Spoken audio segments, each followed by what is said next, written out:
Okay.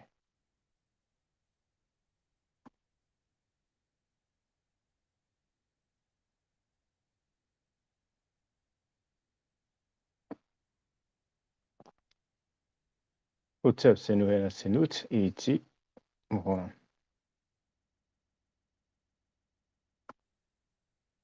Hotep Senuhena Senut iti Ren Ishaka and Dugukemet. I hope you're doing well. We have another free talking question and answer session. I've left the call-in link in the chat, but I'm going to post it again just in case.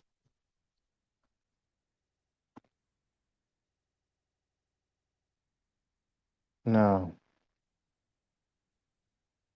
I need to fix this light. I will first share this. Bear with me.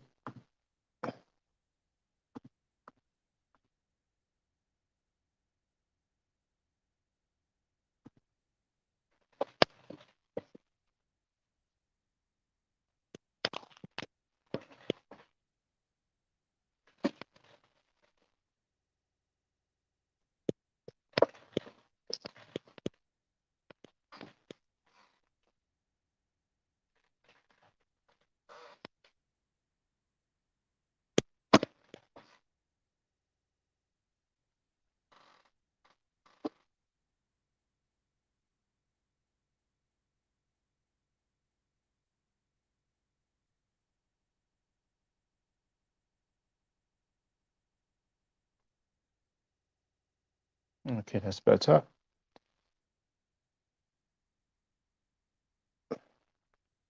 Can you hear me loud and clear?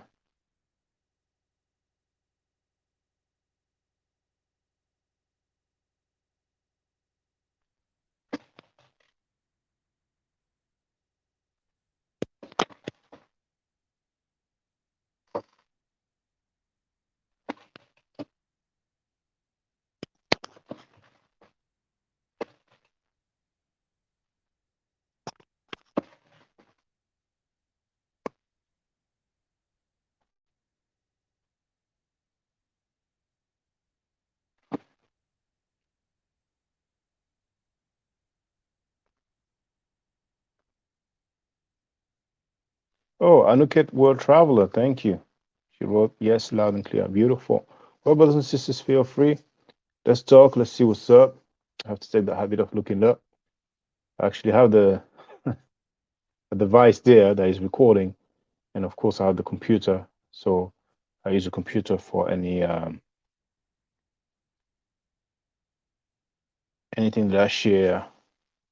I basically control live stream with the computer, so I'm used to looking down. So don't pay me no mind. You see me looking down.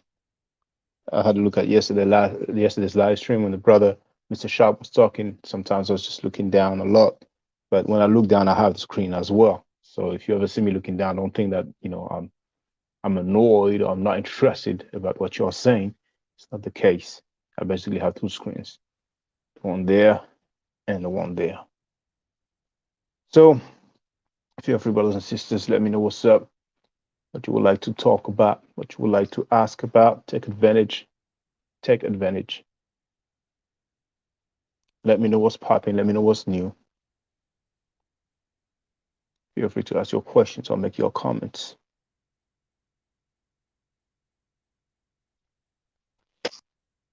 A lot of times, I have some ideas, and I feel like making a video to address some topic, and plenty of time I end up changing my mind.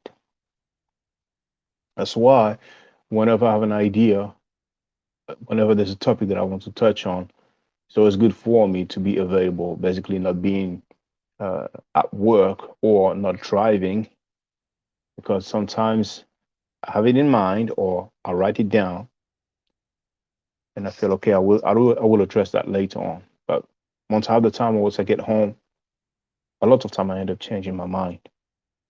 And really, what I had in mind, what I felt like talking about, is a situation regarding the Abrahamic believers and also some non-Abrahamic believers who have this habit of talking down on Kemet. Now, just for the record,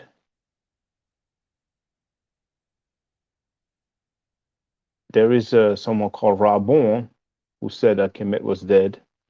So I called him out. And when I say call him out, I'm not 100% sure what the connotation may be, but it might have a negative connotation. But I'm sure that in my video, I made it clear there was no beef, that I wanted to talk. So yesterday, or the day before yesterday, he actually wrote a message to say that he just got wind of my video, and he basically said that he didn't want to have a discussion about it. So that's his right, that's his choice. It is what it is. So he ended up his message with peace. So I wrote peace, and it is what it is. But then again, it's a shame when people make some statement and they cannot really expand on it or elaborate on it. It's very easy to say Kemet is dead because there are some people who practice the culture. There are some people who follow the culture. But it is what it is. It is what it is. I've said it before, but Abrahamic believers have a common interest in vilifying Kemet.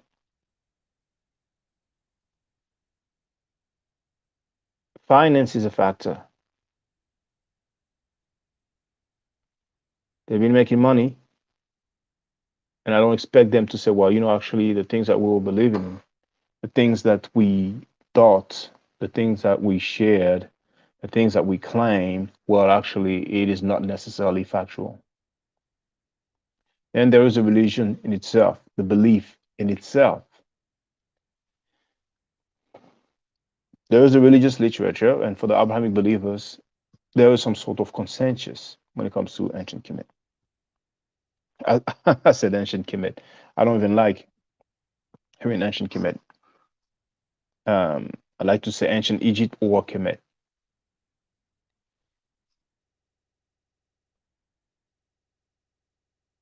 If some people receive some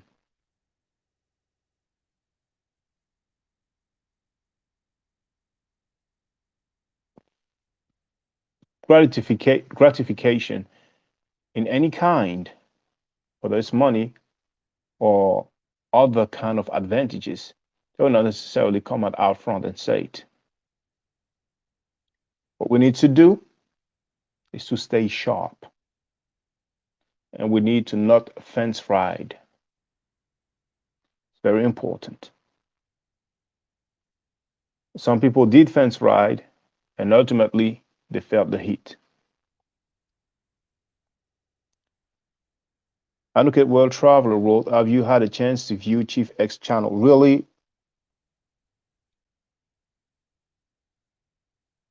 I don't check out his channel.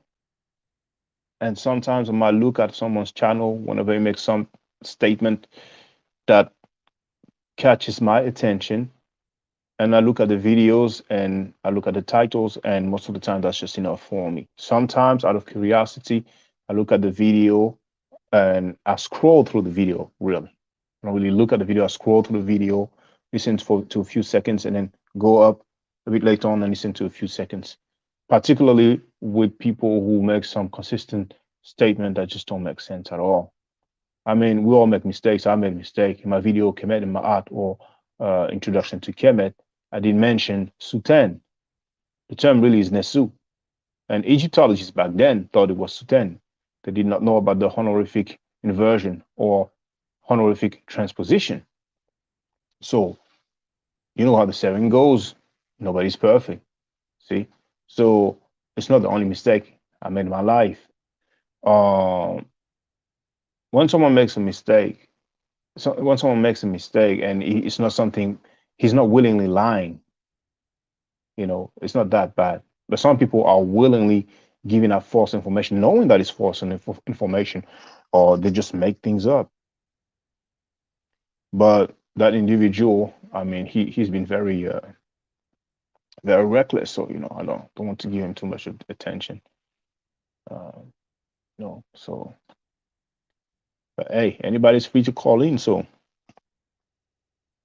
when I addressed him, I invited him. I contacted him. I never heard back from him. So man, he doesn't have to. It is what it is. And really, if someone doesn't like him, man, hey, it's cool. It's fine. It's fine. You don't have to like it. You don't have to follow it. But to outright disrespect it, and I think that's it's a bit funny because he said some very disrespectful things about Kemet, but not about other Abrahamic belief system or even non-Abrahamic belief system. You know, there's other kind of Asian religions or Asiatic religion, uh, American spirituality or religion, and even European as well. But it's not going that hard saying anything that bad about those things. You have to wonder why. Now, Anuket wrote, he's another one who doesn't believe Kemet was Black African. Wow. Believing is not knowing. But does he know? But does he know?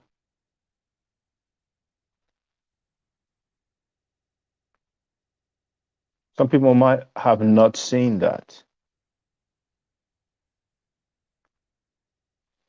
So I will share it.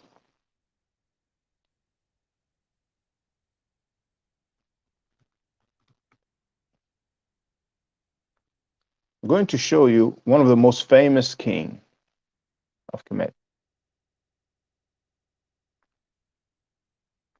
Now, I would address, keep the comments going, sisters. Sisters, sorry. I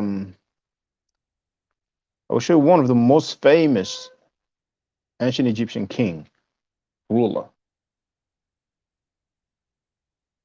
pharaoh.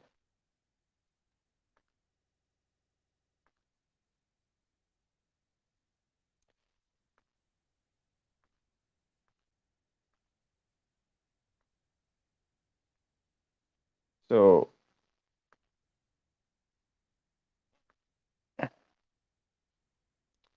why is it? Oh, that's the way. There it is.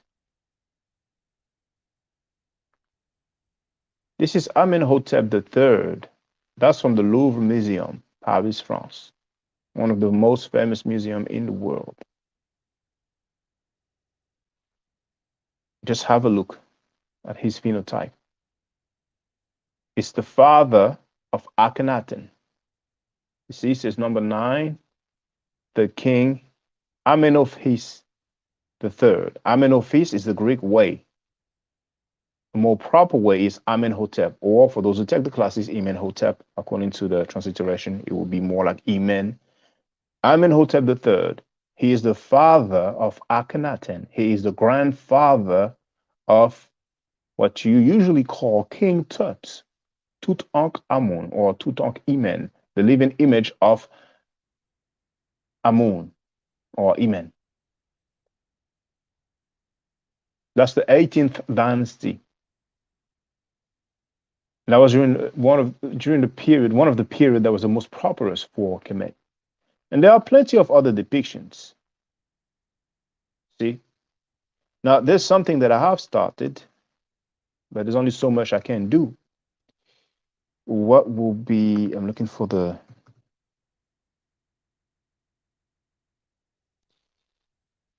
let me look for the URL. I want to put more material before I actually put the page.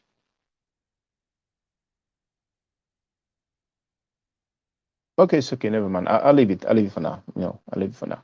But there's a page I'm preparing, and I mentioned that where I want to show some depiction of several people from Kemet. So I will continue.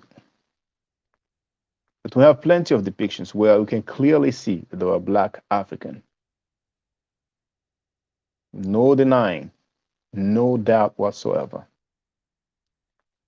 Now, Anuket World Traveler wrote he calls himself teaching. Well, from the little that I've seen, he seems to be using Wikipedia a lot.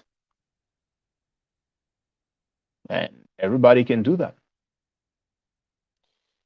Anuket wrote the other day he didn't believe they came from the south. I directed him to Nabta Playa for his study.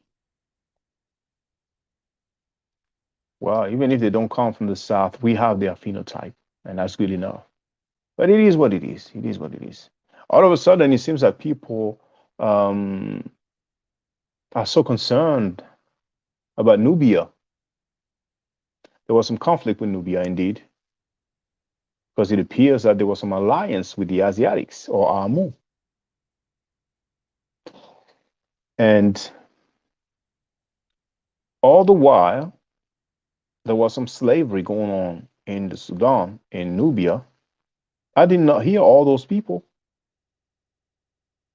How come they are conveniently so concerned about Nubia around 1400 BC? But when things were popping up in 2004, 2005, until the split and the new country called South Sudan, the newest country in the world, that caused Sudan to no longer be the largest country in Africa.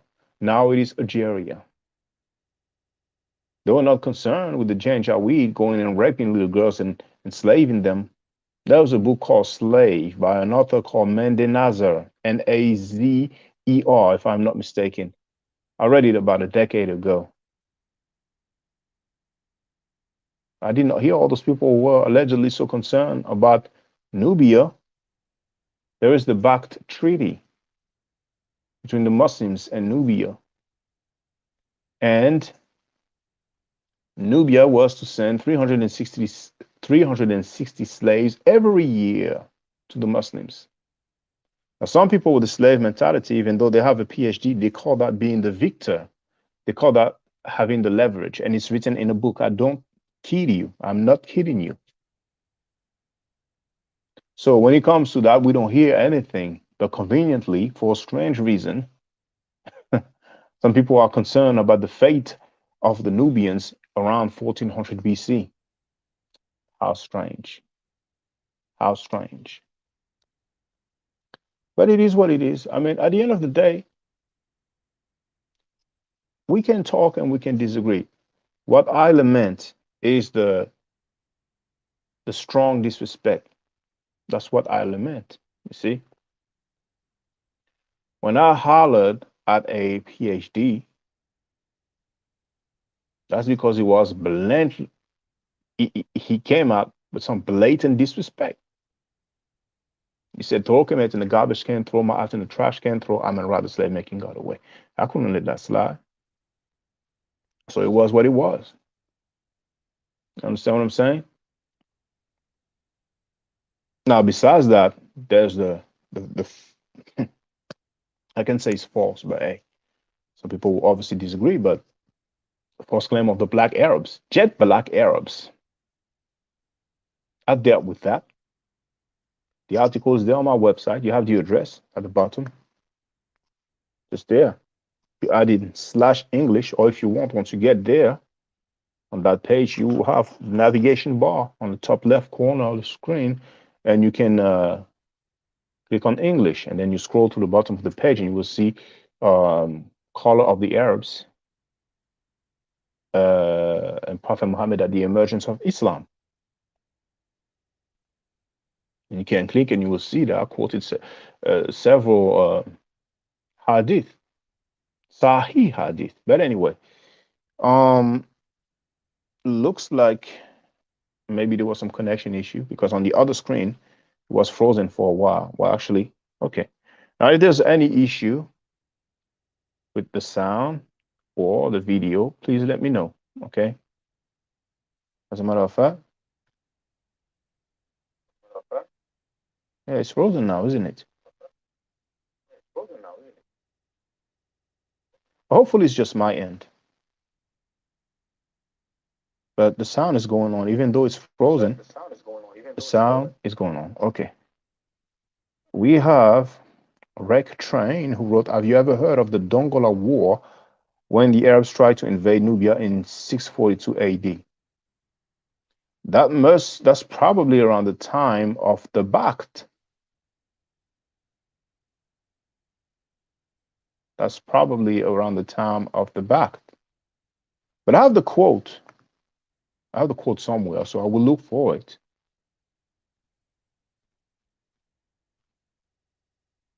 Okay, I think I know where I will find it. So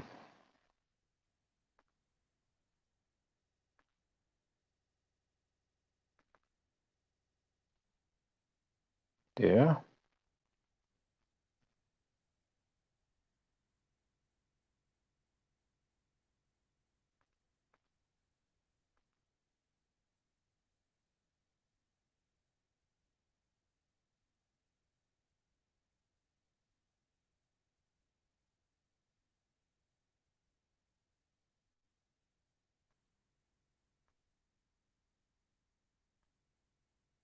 Oh,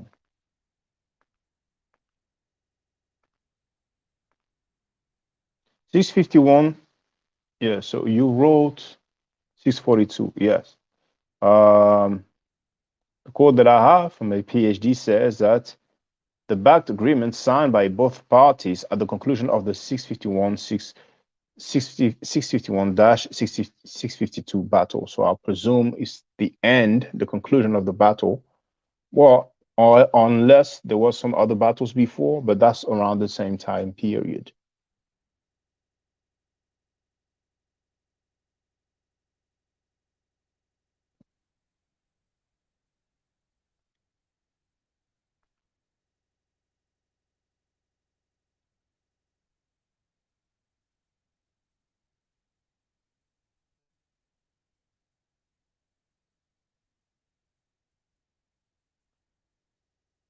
Um, Red Train wrote Nubia won. They got bow arrows that made 255 Arab soldiers blind. Well, okay, I don't know about that specific. I'm not familiar with that.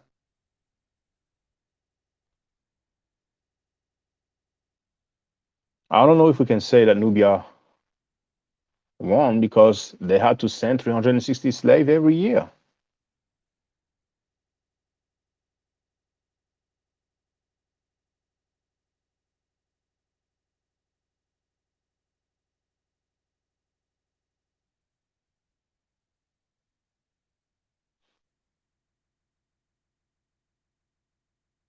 If we keep it coming, brothers and sisters, because you know how I get down when there's no participation.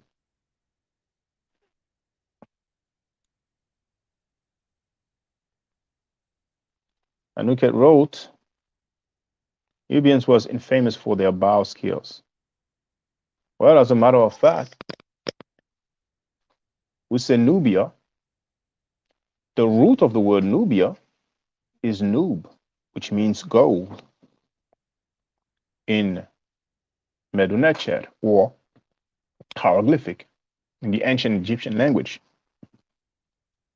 But there is a term to denote or to refer to a part of Nubia, or let's say Nubia, and it is Tasseri. Now, Ta means land, and Seri is usually translated as the bow. So, Nubia can be translated as the land of the bow.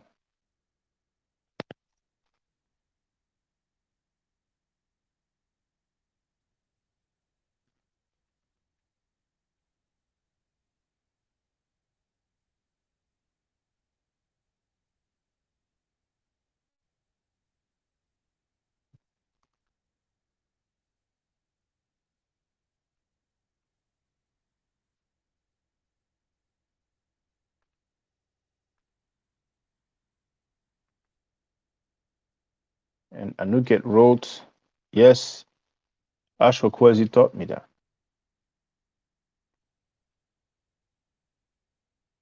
And it's not coming up yet. It will come up in a, why isn't it it's not showing up on the other screen? Well, I will do it. Oh, that's it. Takes a while. So Right train wrote true. This is what I've just quoted. And Anuket wrote, that is who I went to Kemet with to learn. All right. When did you go to Kemet, sister? I went in 2012.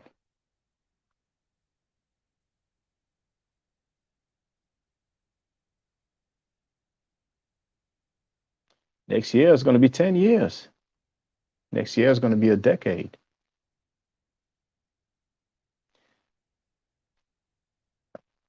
Okay. The sister went 3 years after me. Okay.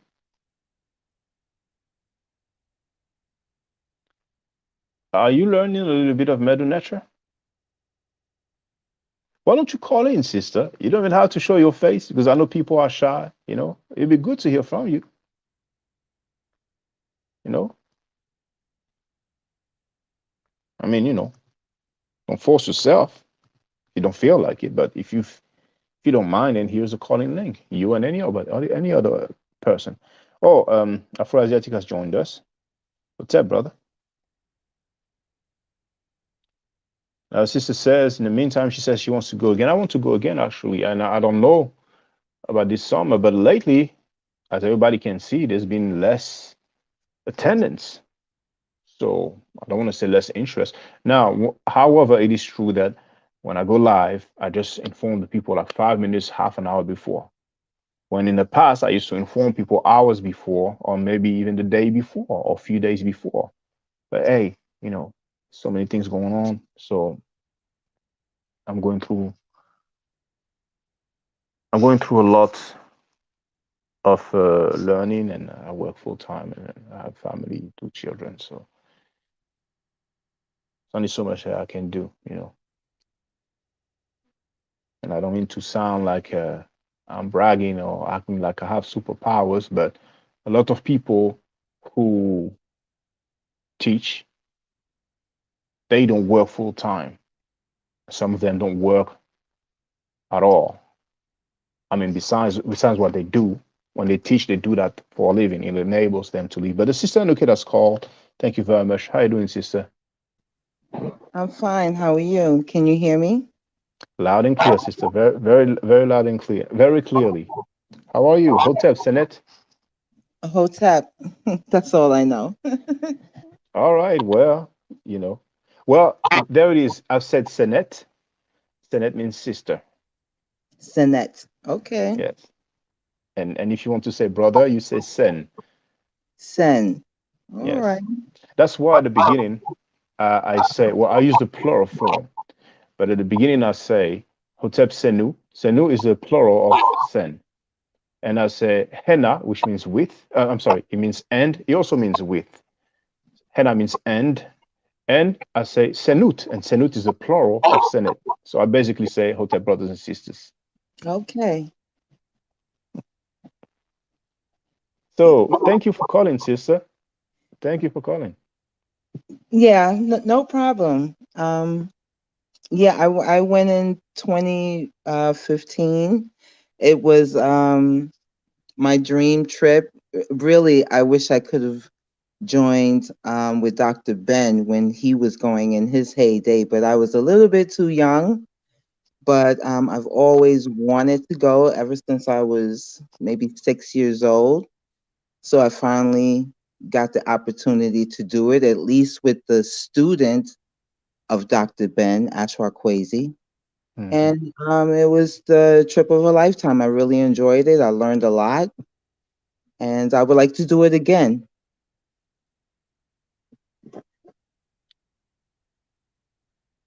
Okay. It did break up on my end. I Oh, think you were okay. saying you'd love to go again. Yeah, I would love to go again. Hmm.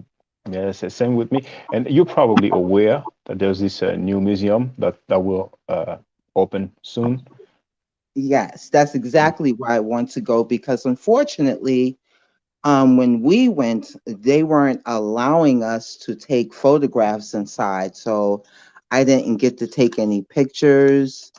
Mhm. And I know certain people were allowed times before, so I didn't really understand it. But I would like to go and, see the new museum and see how they set it up.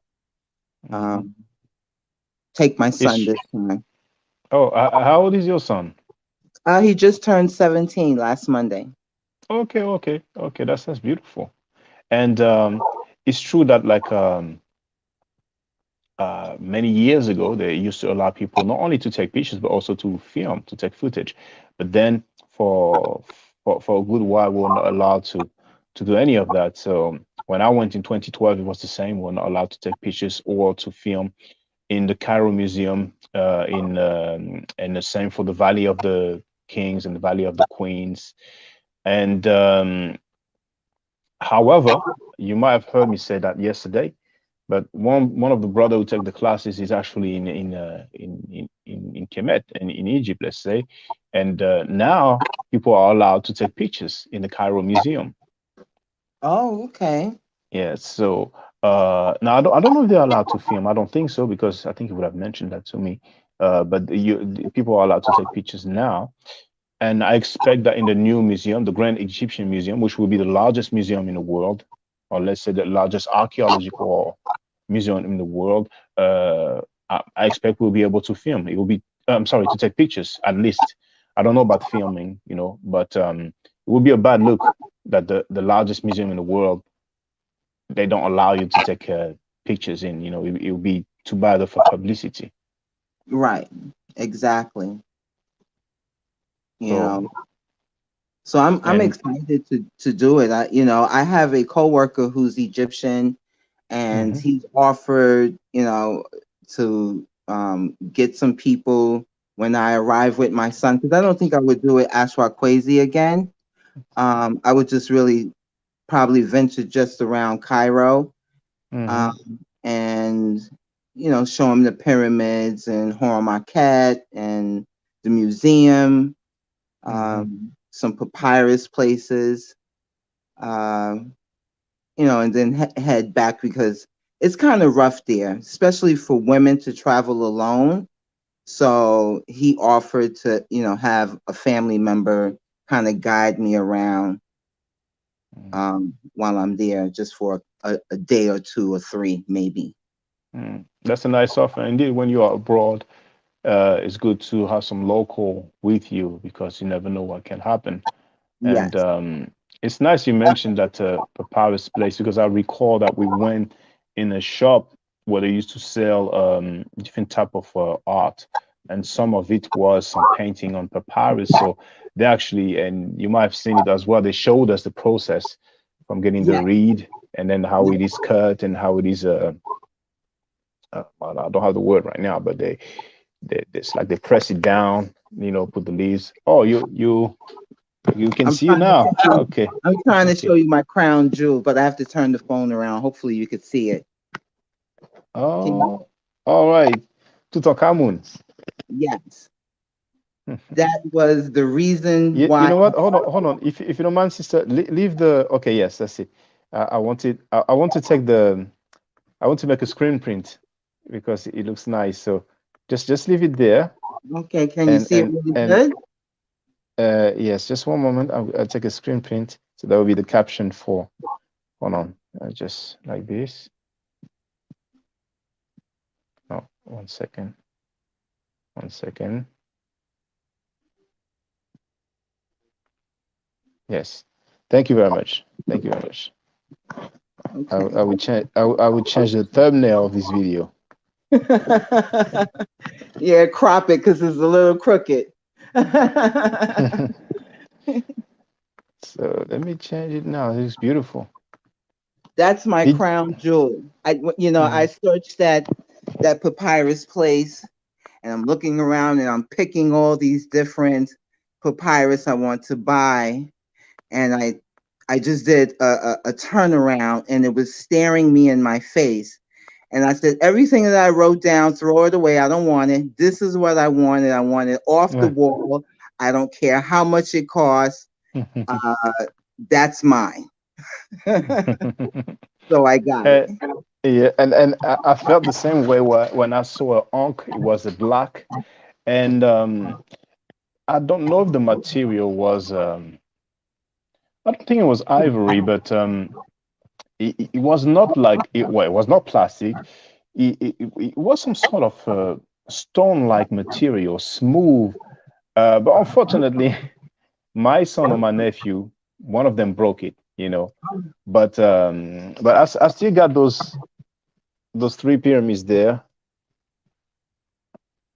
and they have different size. So I took three this way. It's like Oh, the one in the Giza Plateau. But whenever I move, I'll be able to have a nice setup. You know, I'll be able to have this thing on the table, so it look nice. But that black unk, you know, I loved it so much. I showed it in a few videos back then. But when I go back, I'll look for it, and I have a little scarab. But this one they gave it to me for free, you know, because they were happy of the purchases that I made. yeah. But and I took some stones from the ground. Me too. All right. Now this one has faded, but I did write in hieroglyphs. Well, this one still has it. I wrote Iped suit in hieroglyphs. So this was from the temple, and I have this one is fading away, but I've put that hieroglyphic sign that stands for the H sound, and it's because it's from the temple of eternity, that Okay. Ramesses temple, Medinet Habu. That's how it's called today. And this one is has a suit, but I think maybe it was Karnak. I don't, I'm not really sure, but it's nice to have some memories like that, some physical memories. Yes. Yes. Mhm. And did you see this? I did not see the boat of Khufu. Did you see it? Yes, I did. Oh, you're lucky. You're lucky. Yes, I And did. what's going on now? What happened? Uh, do this. It's humongous. And for this thing to be thousands of years old, um, they probably have done some work to it, to keep it, to restore it, but it is amazing. And they have it Uh, up in the air, suspended in the air. yeah. I'm not, I don't know if they've done any restoration work. I don't recall hearing that, but who knows? But it looks. I only seen it in pictures and video, but it looks so nice, so nice. There was another boat that was found. I saw a documentary, and all the pieces were, you know, folded and stuff like that. But you know, and they basically build it back up. And but the when I go to the museums and I look at the furnitures, I look Yes. at the chairs, I look at the boxes. I mean, a lot of time I highlight the fact that you would think it was made like 10 years ago or 20 years ago, but you would never even imagine that this is thousands of years old. Right. In the Louvre Museum, there's even a folding chair. Folding But chair. yes, yes. But it's going to open again. It was closed because of the COVID situation. So from Wednesday, it will open again, and I will go back and I will share again some of the things that some of it, you know, well, most of it I've shared before, but I understand that people will not necessarily go back to the channel and scroll through the videos. And besides, it's not like before. We're limited in our ability to scroll so far back. So there's a lot of new people who know about this channel, and they will get to see a lot of artifacts. So I would definitely share a lot of artifacts. Yeah, when I went to Paris, I unfortunately I didn't have time to go into the Louvre, um, because I was really staying on the outskirts of Paris with a friend, and we just went into um Paris on like a day trip, and I did the sailing on the little what is Oh, it, chandeliers? I all don't right. know. And I Mhm. saw the Eiffel Tower, and we just went around and then went back to the outskirts. I I understand. will say people in Paris live very well. I love it there. I like the 35-hour work weeks. Yes, it's true. In France, people work a lot less than in America or in England. In America, a lot of people do two jobs. But Yeah. it's because of the law. There's this um, amount or number of hours that you have to do. And if people want to work more than that, then they have to sign some special things. So uh, I lived in England for a few years, and they work longer hours in a week. And a fair bit of people in England have a second job, a second part-time job, or maybe two part-time jobs. But in America, people tend to have maybe three, four different Yeah. jobs. You Yes. see. Mhm. Yes.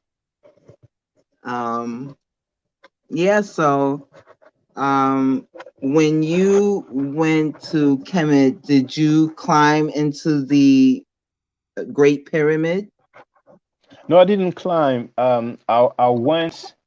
I initially wanted to go with some people who, some black people, some who has been dealing with Kemet, and they organized a tour. But the problem is that they did not have the set date, and I needed to know in order to be off work and tell them I want to be off work from that period. So that was a shame. So I ended up, taking a normal cruise, and we had that tour guide, and I asked him, and he said no, it's not allowed, because I know that some people used to climb before. I've seen some footage, uh, but some people will still do it.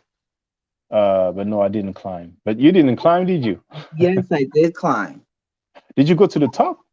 Yes, I went into that room that's filmed all the time. And let me just tell you and your audience who will see this and hear this, and this is the strangest thing I've ever experienced. You're standing and you're climbing up the shaft, and then you are literally crouching because that's all the room you have to go the rest of the way. And once you get to the room, you can stand up normal size, and it's a very high ceiling. And as I'm going up, I'm feeling the walls, and I'm trying my best to kind of understand, how did human hands do this? I really had the feeling, during that experience, that maybe the pyramids were already there and they just built civilization around it, because it's just impossible to conceive in one's mind. uh 5,000 years ago, someone can do this, not once, not twice, not even three times. Because the way Ashra explained it, when we went to see the step pyramid, the true red pyramid was the first pyramid. So we're talking at least four times perfection being built. And you just can't really conceive that as you are ascending up this thing, standing at one point and then crouching, crawling to get to the top. So it's something you're going to have to experience. And I hope you get to do it, because it's mind boggling. Yes. And when you say crawling, I did not think from the inside. I thought you meant from the outside. And No, from the yes, yes, inside I went. yes, yeah, yeah. But I went to the Giza Plateau, and I went around the pyramids. But um, when they told me that there's nothing written in the pyramid, I decided not to go.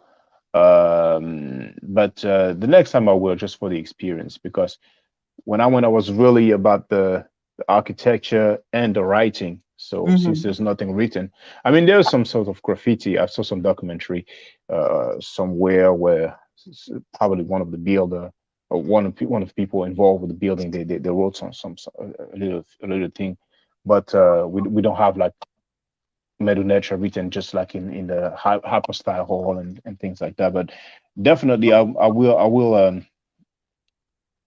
take that experience the next time. And besides, we were limited in time. Every time we would get on the site, the guide would just present the site and do a little bit of history, and then he will say, well, you have 45 minutes, you have an hour. So Right.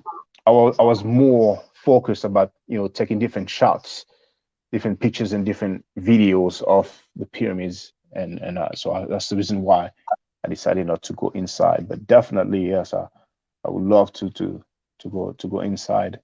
Yeah, just for And the experience, just to mm, kind of grasp the, and you was speaking on architecture. I mean, seeing it from the outside is one thing, but going inside and mm, experiencing that and feeling on the walls and kind of seeing how this thing, you can't even get a credit card, nothing thin between those lines and blocks.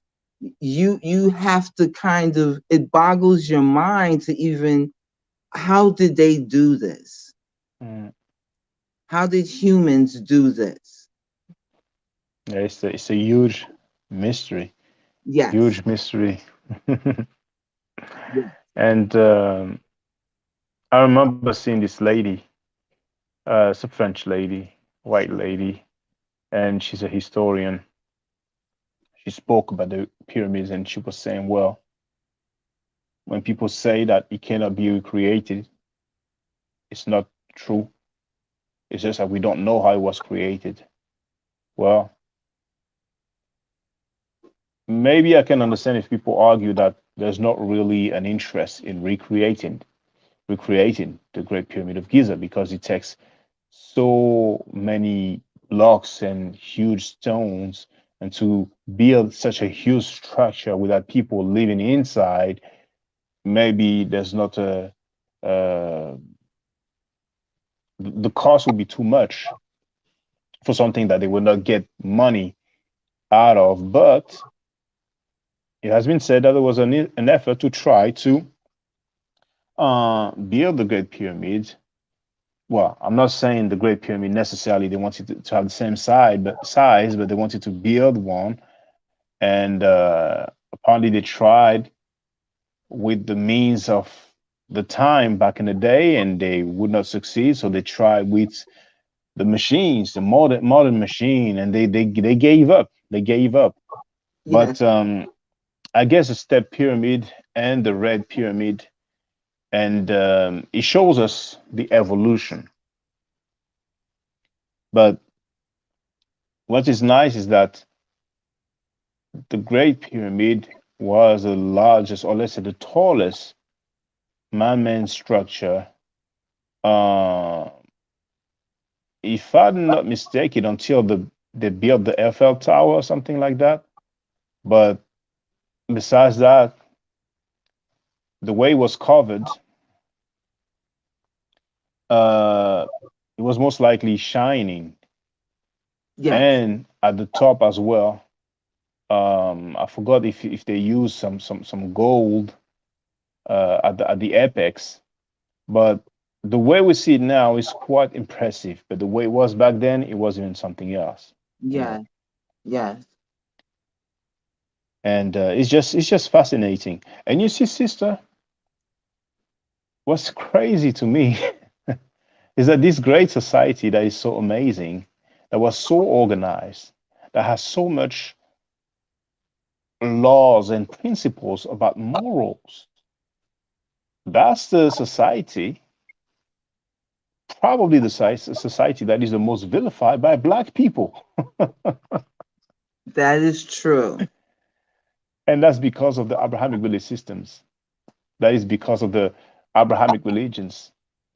And some people are not Abrahamic, but they still try to vilify.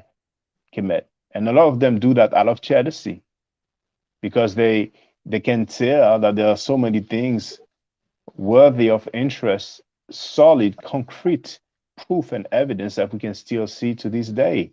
Mm-hmm. And when people study Kemet, they get to study many different cultures because you learn the history. He was invaded by the Hyksos or Hekakasut, was invaded by the Assyrians, the Persians, the Ptolemies, the Greeks, the Romans, and then the Arabs, then the British, then the French. So you learn a lot about archaeology. You learn a lot about ancient history. You learn a lot about records. So it helps you with the methodology. So you end up learning a little some about languages too. You know, the way the things are called now, the way they were called before. You know, we say Horus, that's the Greek, was most likely Heru. So sometimes they'll be jealous because they learn very basic stuff about history and it doesn't go that far back. And to them, the first century is ancient, when really, if you compare with Kemet, the first century, that's yesterday. Right, right, Because we have the dynastic period, we have records. Pre-dynastic period, we have records. But it is what it is. It is what it is. But the hypocrisy of those people who talk about, well, we are from West Africa, you guys are only talking about Kemet. If you ask them, what do you know about West Africa? They don't know much.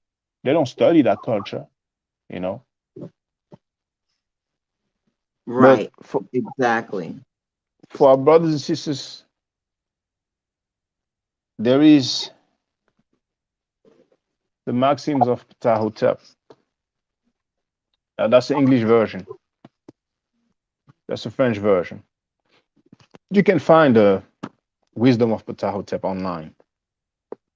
But the beauty of this French version is that you have the glyphs and the transliteration and the translation as well. Unfortunately, in the English version, you have the the glyph in the translation, but you don't have the transliteration.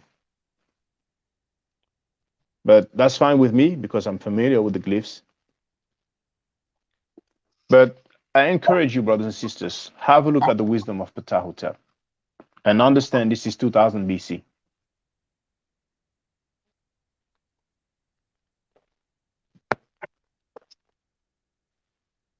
Are you still there, sister? Yes, I'm still here. All right. And sister, just if you know some people are interested with the Medu Neter, please let them know that I'm giving lessons, I'm giving classes. Okay. All right. That sounds good. That's a good thing that you do. Mm-hmm. Um, I know we're on different time zones, and I Mm-hmm. have long American work weeks. Mm-hmm. I spend a lot of hours away from home, so I would have to. I really would like to learn because I in Fudiji he was selling the cards, so I bought them, and I just Mm-hmm. sit down sometimes and I'll just look and try to memorize, but when you have a lot going on, you can't really focus on and study the way you really want to. I understand. And yeah, I understand with the the majority of the majority of my audience are people from America, African Americans. So, um, for those who don't know, I'm in France. I'm living in France, and so when I give classes, usually it's like 10 p.m. my time, from 8 p.m. to 9 p.m. to 10 p.m. So this way in America, it's afternoon, from lunchtime to afternoon, depending on the locations. But my advice, if you like to learn, is to start learning the uniliterals. And I'm going to share the the link. If people go on that link that I've shared in the chat, it will show you that page. It's basically the page of my website where you have the the hieroglyphic sign list according to Gardiner. But at the bottom you have this. Those are the uniliterals.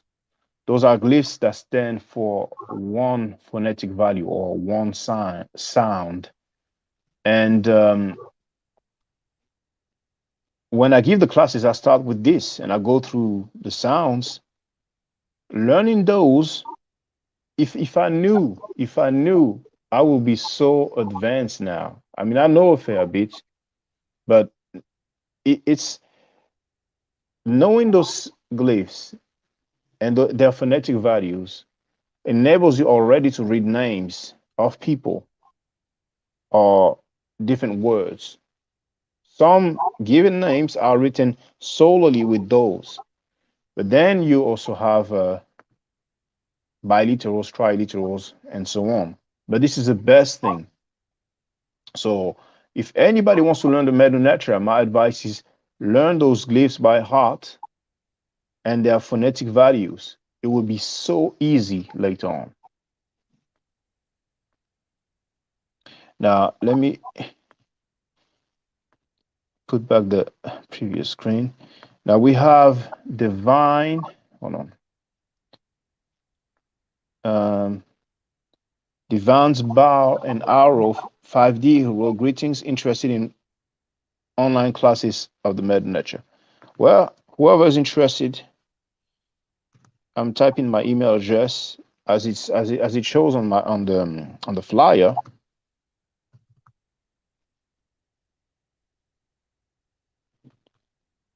I've shared it in the chat. It's BOSSSTYLYX at MSN.com. That's BOSSSTYLYX at MSN.com. Feel free to send an email to me and let me know your availabilities. And it's only $10 an hour. Everybody can just go and have a look at the different people who propose some Medu Neter classes, and you will realize that it's probably the most affordable prices out there. You're Yeah, welcome, sister. that's She great. will thank you.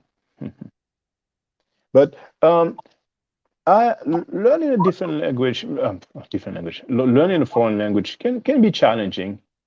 Uh, but I've I kind of studied a few languages, but the grammar of the Medu Neter is just amazing. People don't have a clue how well organized that language is. It's just amazing. It's just amazing. It's like they made it easy, and they made it easy. And I went through so many books from PhDs about the Medu Neter, but the grammar is just very well put out. I mean, it's just great. It's just great. I mean, I could talk and use some terms, but it would be a bit confusing. But you have those who take the classes, they know we have the phonetic complements. Basically, we have glyphs that help us to be sure of the meaning of a word, because in French, just like in English, we have homonyms. We have some words that sound the same, but they don't have the same meaning. But Right. with the Medu Neter, we do have some homonyms as well. But the way it's written down is different, you see? So it avoids any confusion. And then this is really helpful. Now we have someone from France. It's called, I don't know why on my end. Let me refresh it here. But this is Divine saying thank you. And there we have someone who wrote, well, he wrote in French, Hotep depuis la France, which means Hotep from France. Hotep. Hmm.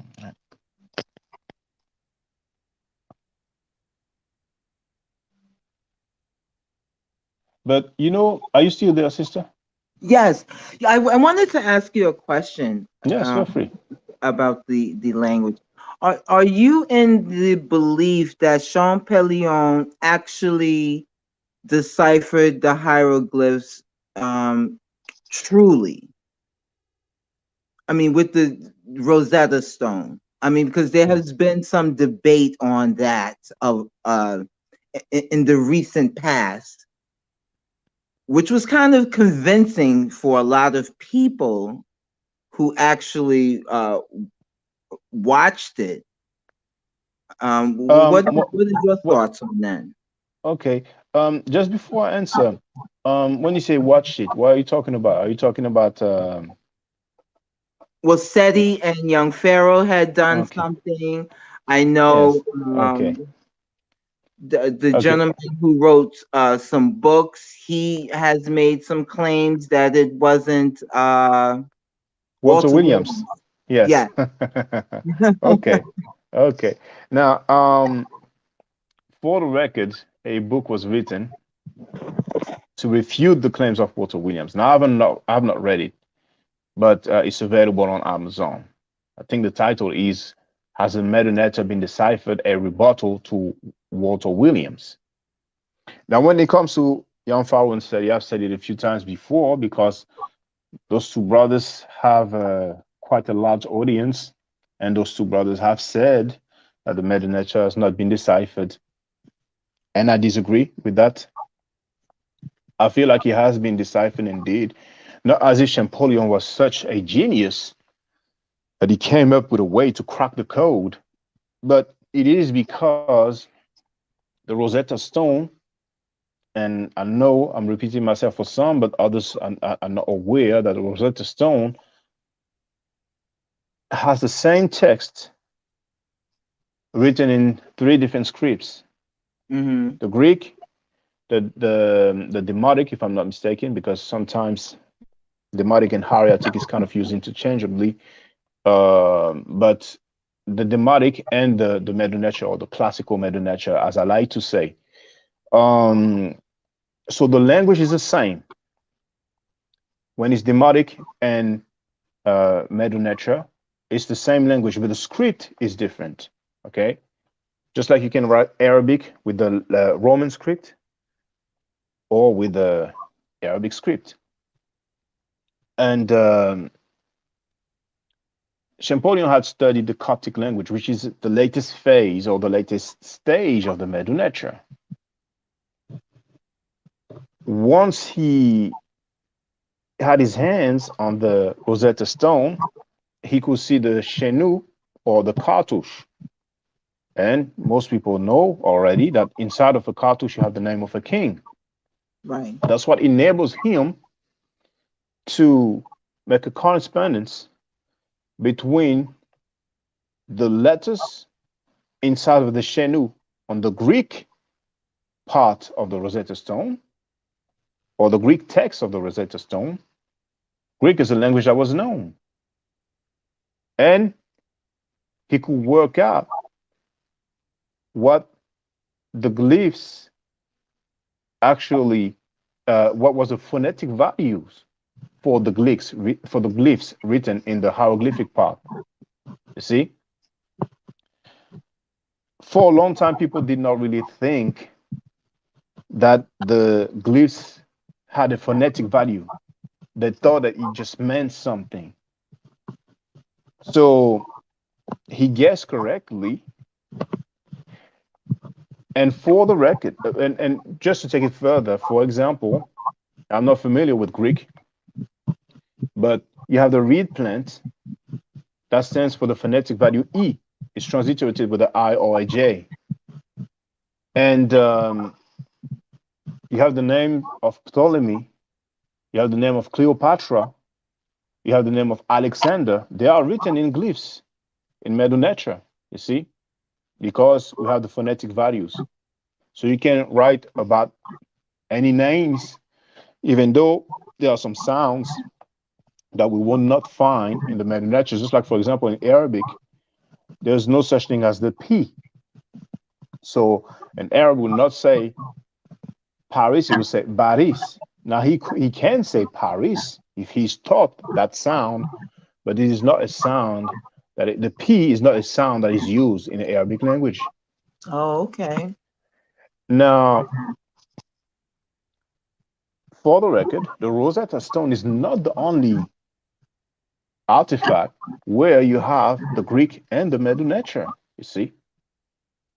And we need to realize also that at the time when the Medu Neter was still spoken, the Greeks were there. You see, you had the Ptolemy dynasty. A lot of people have heard about Cleopatra. She was from the Ptolemaic era or dynasty, you see. So the issues that a lot of people feel like agreeing that the Medu Neter has been deciphered somehow, some way is like giving credit to Champollion. And a lot of our people say things like the beast couldn't have deciphered our sacred language. But a language can be spoken by anyone. Anyone can learn Chinese, anyone can learn Hebrew or modern Hebrew, and you name it. You know, people can learn Latin, Greek, Aramaic. You know, just like knowledge doesn't have any color. Anybody can study a field, an academic field, and he can ultimately excel in it, you see, or at least learn and be familiar with it. So knowledge doesn't have any color, you see. And it is strange for someone bearing a Kemetic name to claim that the Medu Neter has not been deciphered, you see. Furthermore, if someone teaches about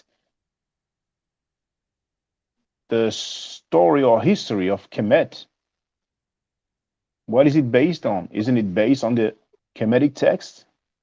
You see? Right, right. I just don't get it how someone can talk about Akhenaten did this, Tutankhamen did this, Amenhotep III did this, Hatshepsut did this. What is it based on? It's based on the text.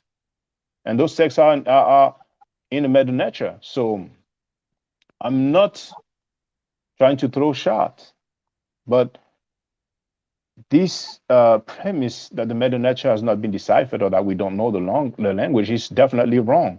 And really, now Walter Williams, he wrote a book, and I read it. You know, I don't have it here anymore. I had it when I was in England. So when I traveled, I couldn't pick up all my books with me. But his book is the historical origin of Christianity, and over 2 pages, he argued that the Medu Neter has not been deciphered. So a lot of people act like he wrote a whole book about this. No, he didn't. And the book was released in Maathian Press, and I heard him more than once greeting people by saying Maat Hotep. Why would you say Maat Hotep if the Medu Neter has not been deciphered? Do you know what you are saying? You see, Right, right. it's not logical to me at all.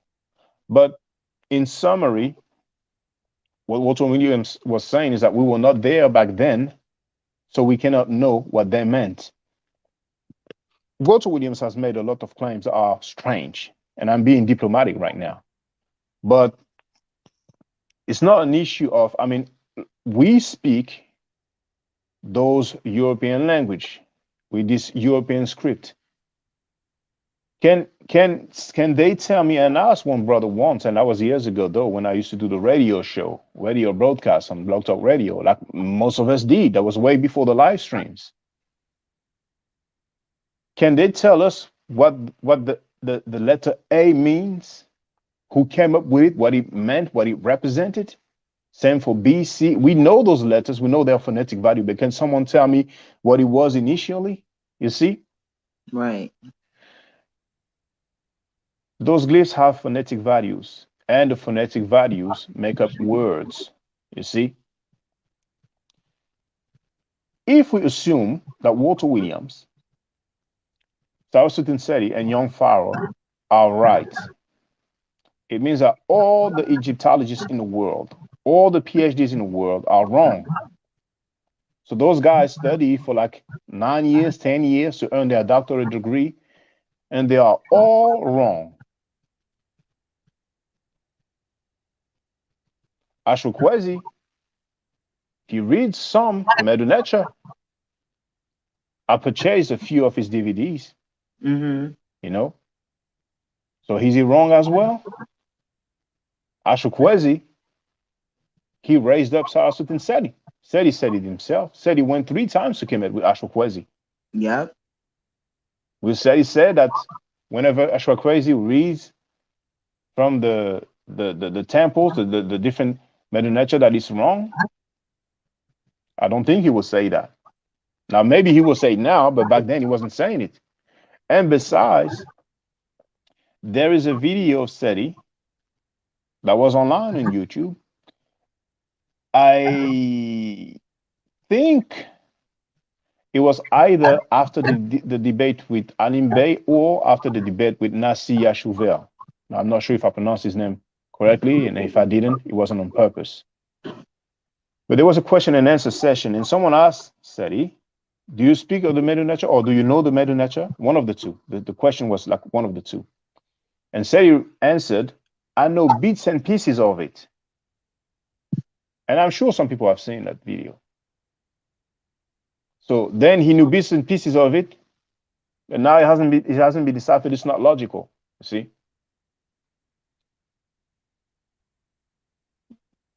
So it's up to our people to think, okay, if the Medu Neter has not been deciphered, then all those historians, I mean, particularly Egyptologists, archaeologists, they are all wrong.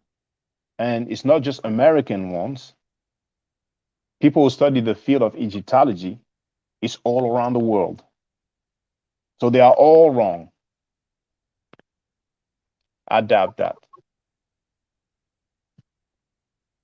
Sheikh Anta Diop, many people love to talk about him and give him his due credit. He dealt with the Medu Neter.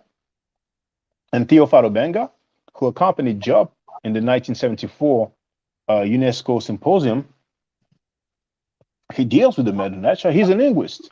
Right. He even wrote a book to show the relationship between the Medu Neter and different African languages. You see?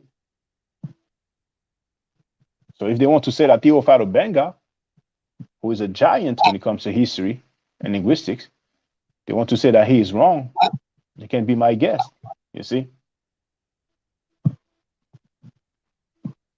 But linguists spend years learning languages. You see? Walter Williams, I don't know what he studied. Now, I don't have any degree. I'm not a PhD. But if some people want to challenge me about the things that I say, they are free to do so anytime.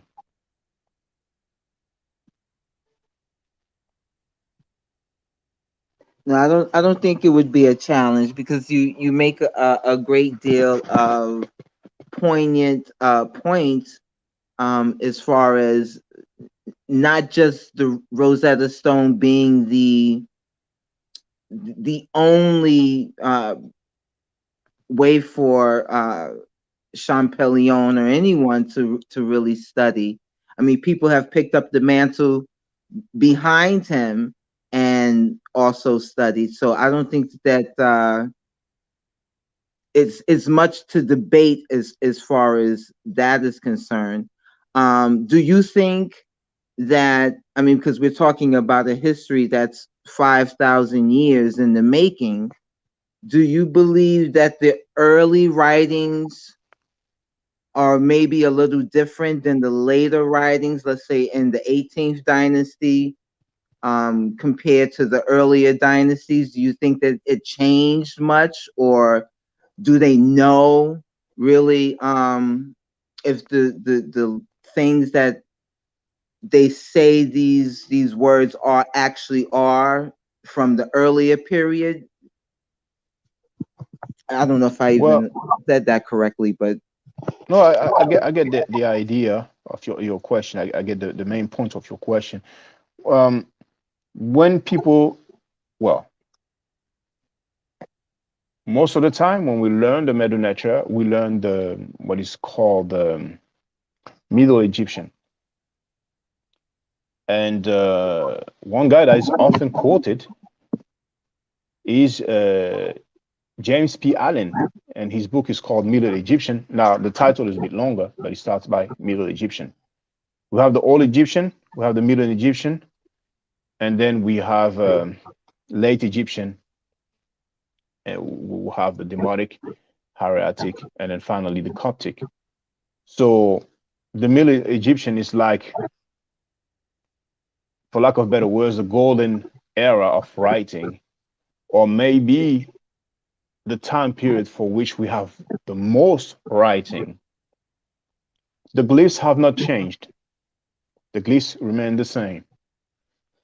But the grammar was not necessarily exactly the same. And we can make an analogy with English. We have something called Old English, and with French as well. When we read very, text from like a few centuries ago, it's not the way that we speak now, but the language is the same. See, Mm-hmm. but I'm very glad that you actually mentioned Champollion again, because he was not the only one studying the Medu Neter or the hieroglyphic. There was one British guy called Young. See, his surname is Young. So there's another thing as well. I have a video called Proof of the Decipherment of the Medu Neter. And unfortunately, I'm aware that a lot of people will not really get the point because they're not familiar uh, with records. They're more familiar with hearing people claim stuff and rolling with it just because somebody said so. But what I will do now, first of all, is to share the link to that video in the chat. Actually, proof of the decipherment of the Medu Neter. So I will share the screen and try to explain to the people.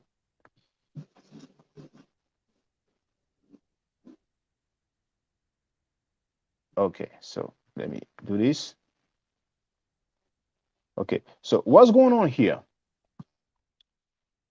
Okay, I will have to let this advert go.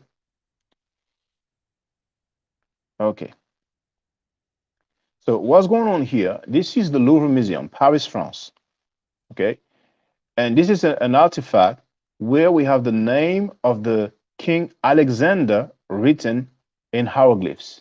See, obviously that's French, so I'm translating for the people. And if people think that I'm making things up or I'm not translating correctly, then feel free to show them this video if you know some French speakers and ask them if what I'm saying is the real deal or not. I'm very confident. French is my mother tongue. So when it says King Alexander, this is Alexander the Great, all right?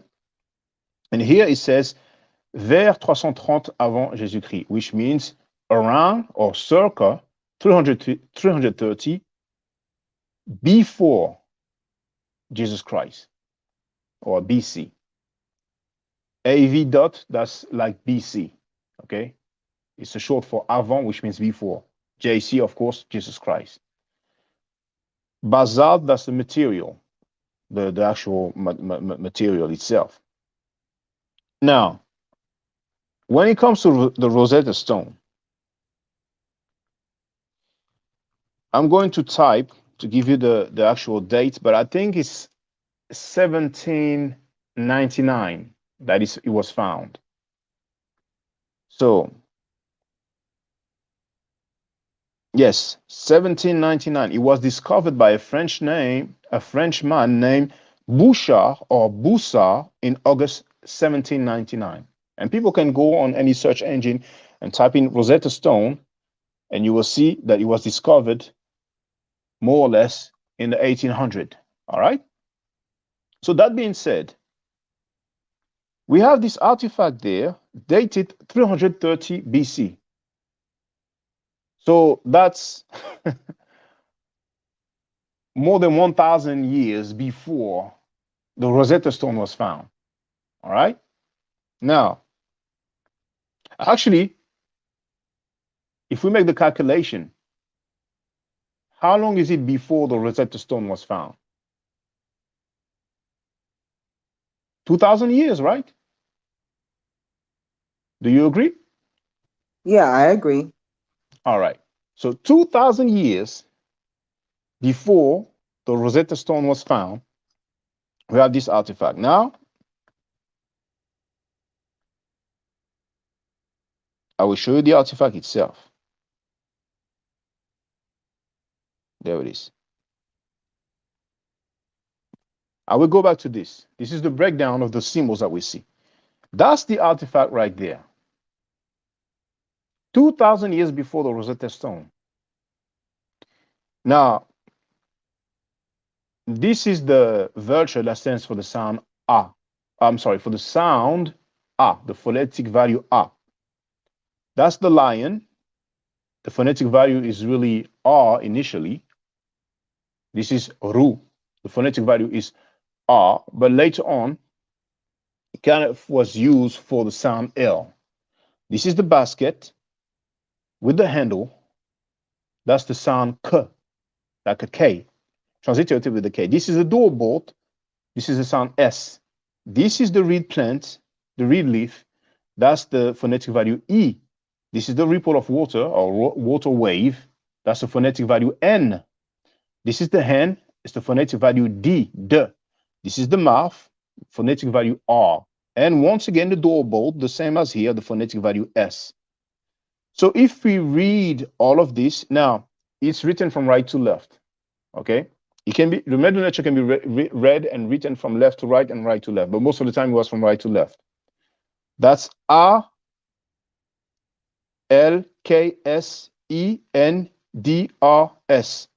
Alexanders. Okay? Now, this is what I said. Okay? And also another thing. The reference that I've read, this is the reference, okay? This is from the Louvre Museum. Anybody can go to the museum. It's when you get to the section about ancient Egypt, you have first a sphinx. You have a bit of stairs. Then you go left. Once you go left, you will see a statue of someone kneeling down. And then the next room you go to, you cannot go to any other rooms. That's the direction of the visit of that section, that department of ancient Egypt. That's where you will see this. But for the record, here you have the artifact. Now, because of the website, we cannot see the first letter. Maybe it was E, but this is the reference of the artifact. There's just one letter before. So you've heard what I said. Maybe I'm wrong. Maybe I made a mistake. Maybe I'm making it up. Now let's see what the Louvre Museum says. You see here the vulture, and you see the letter they've put A. You see, so phonetic value A, but the letter is A. Then the lion they put L. The basket they've put K. The doorbolt they've put S. The reed leaf they've put I, but the sound is E. Okay. Just like in English, you can say fit or you can say ride, but the letter is E. In Medu Neter, the E or the J is the phonetic value E. Thank you very much, Sister Alex Little. Oh no, this is from the this is from the live stream. This is from the live stream. She did make a donation. So the ripple of water, they've put N. The hand, they've put D. The mouth, they've put R. And once again, the doorbolt, the same as here, they've put S. And here, what did it write there? Alexandres. This is the name Alexander, written in Medu Neter.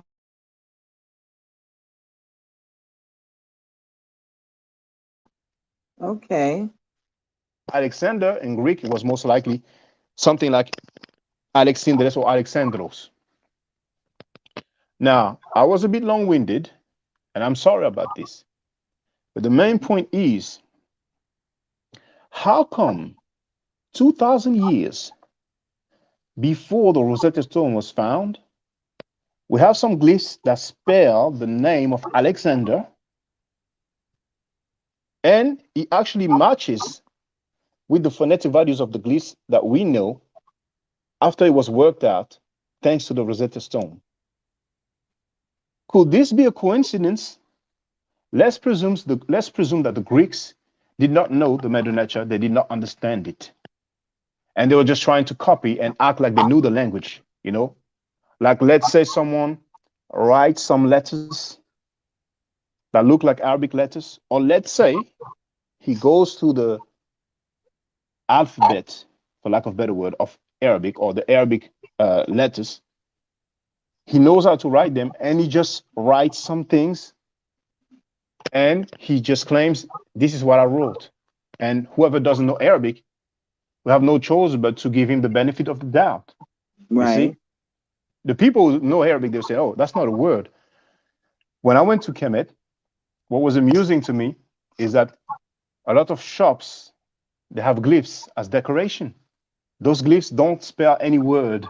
It's just there for decoration. You see, they did not even make the effort of writing a few names or a few words. They Oh just boy. wrote a set of glyphs, and it doesn't mean anything. You see. But that being said, let's presume the Greek. Let's presume, sorry, that the Greeks didn't know and they wanted to show off and say, okay, let's just write some things. We make some cartouche and we write some things and we act like we know what's up. Well, today people will be able to say, oh, they just wrote gibberish. They just wrote glyphs like that to make a decoration. But it turns out that they actually definitely spelled out the name Alexander. So can we even imagine? Can we even presume that this was just a coincidence that this scribe who carved that small artifact that I showed you, he happened to wrote some glyphs, and oh, he was so lucky that he actually happened to spell out the name Alexander. Can we even imagine that this possible? Okay. Yeah. You see, Hmm. 2,000 years before the Rosetta Stone was even found, people didn't even know about the Rosetta Stone. And this alone is an indication, or as I say, a proof that the Medu Neter was. And the issue is the term deciphered.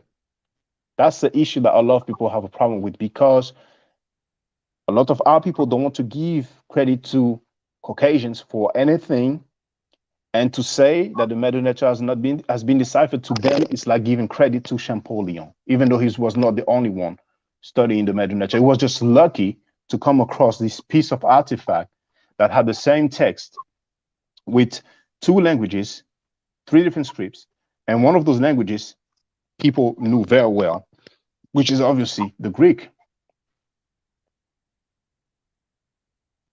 Okay. So I'm aware that what I've just explained can be a bit technical. I've been dealing with this for years. So for me, it's logical. And when you deal with something for a long time, it's like second nature. It's logical. But for our people who never took the time to study anything about the decipherment or the actual text, the hieroglyph, the Medu Neter, it can go over their head. I understand that, brothers and sisters. But once again, people can presume that I don't know what I'm talking about. And that's why many times I say, just look up any university and whatever field you are wondering about. And in this case, we're talking about Egyptology. Then look for Egyptologists, and they have an email address. You have some contact details for the professors. Even if you don't have an email address, you will most likely have a contact form. Just contact them and ask them about the decipherment. You know, ask them. Some people say that the Medu Neter has not been deciphered. What is your take on this? You see? And you can also ask linguists as well. But I digress. I was a bit long winded. I'm sorry. I see you have a guest with you. Yes, Radio 1, Hotep Sen. But he's around because he's probably doing something right now, but he'll be coming back. He'll be coming back. Here's a regular caller. Sister, how did you find my channel? Um, I'm a YouTuber. I look at a lot of different channels, and it just popped up, like a recommendation. So I've been checking you out, for a couple of weeks now. You've seen me in your chat, a couple of times. So, and I enjoy it. I enjoy your teaching.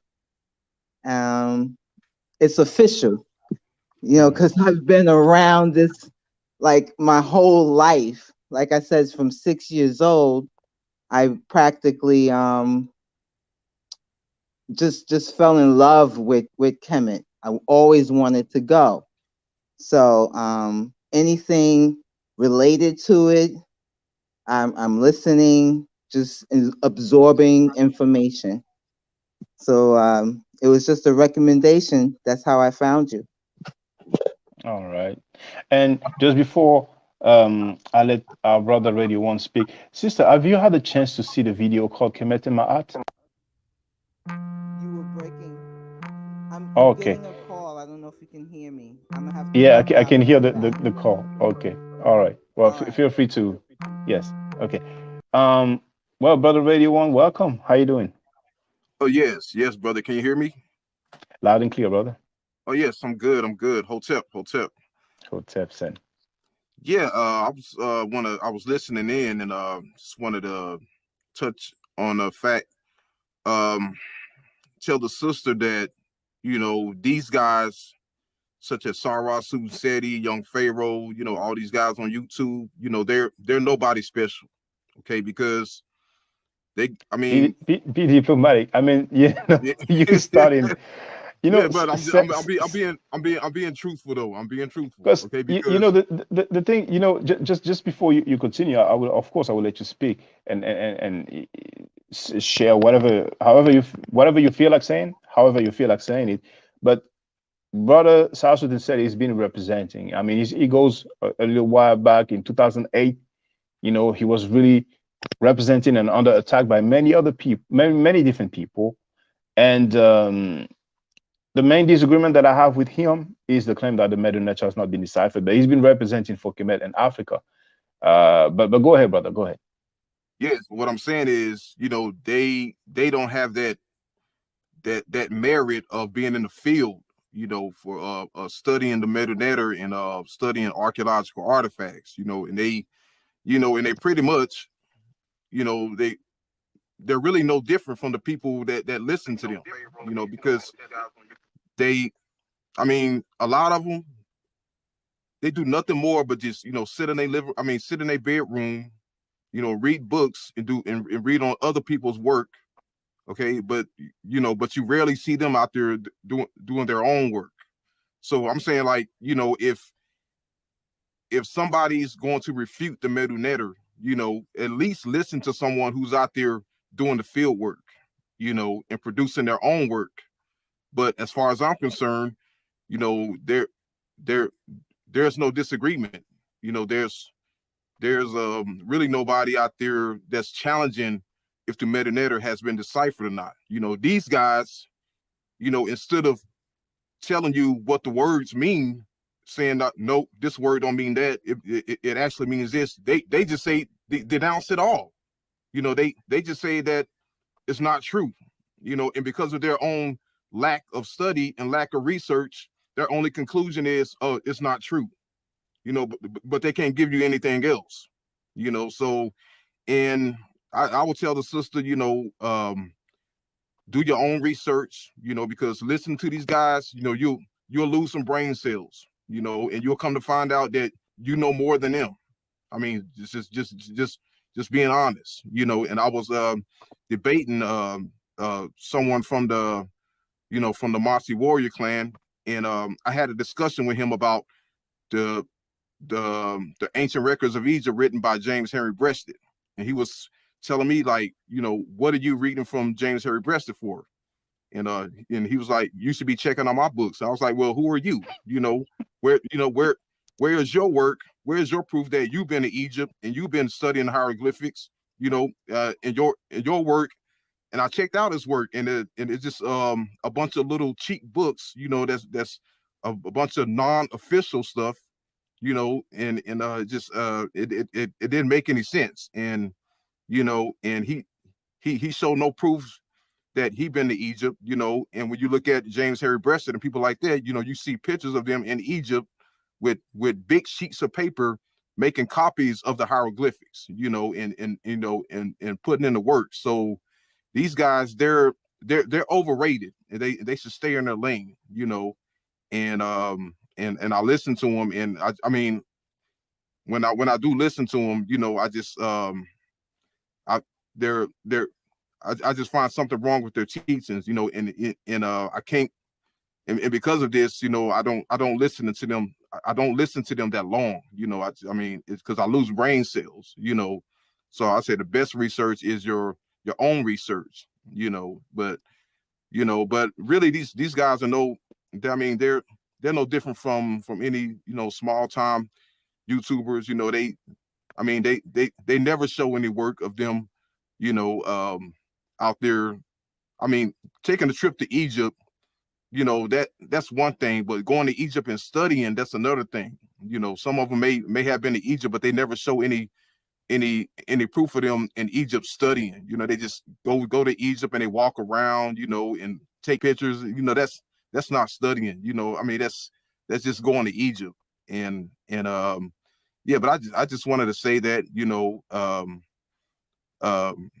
yeah, these guys, they're overrated, and they should stay in their lane, and you should do your own research, and go to school, get a degree, and get out there and produce your own work, and find out the truth. But as far as I'm concerned, there's nothing out there that to say that the Medu Neter is wrong. You have this one book called the Book of Abraham that says that, that it's a translation of Abraham, and it corresponds with the Bible. Now that has been proven to be wrong. That is what we call fake Medu Neter right there. But yeah, but I just wanted to touch on that. I don't want to be too long winded. Mm. And what you said made me think about one thing.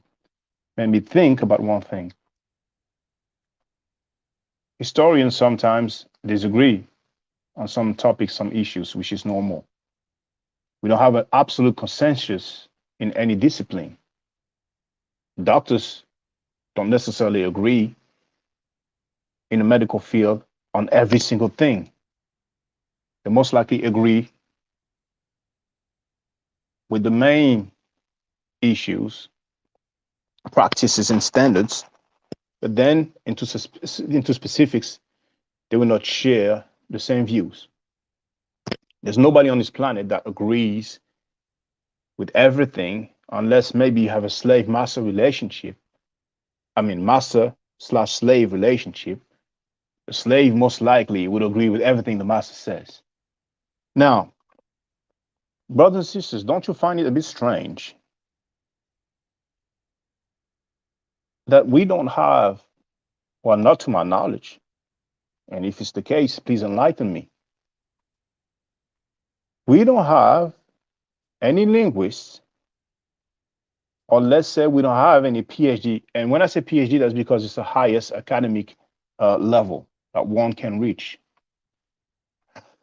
How come we don't have any PhD that claims or that argues that the Medu Neter has not been deciphered? A PhD is a specialist, you see.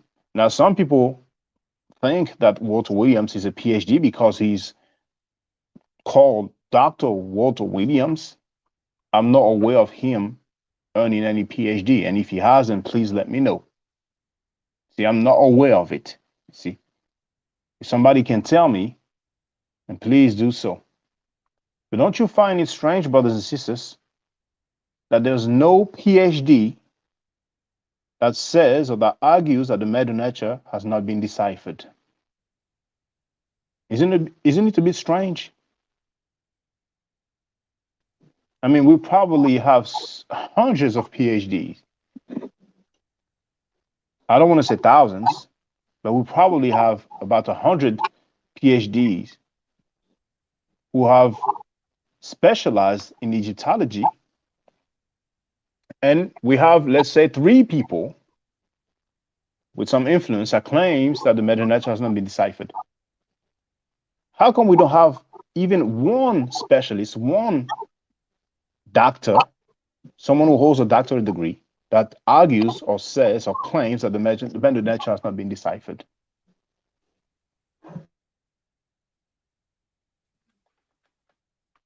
Why no specialist is saying that? That makes a lot of sense what you're saying, because people love to um, be the first to do something.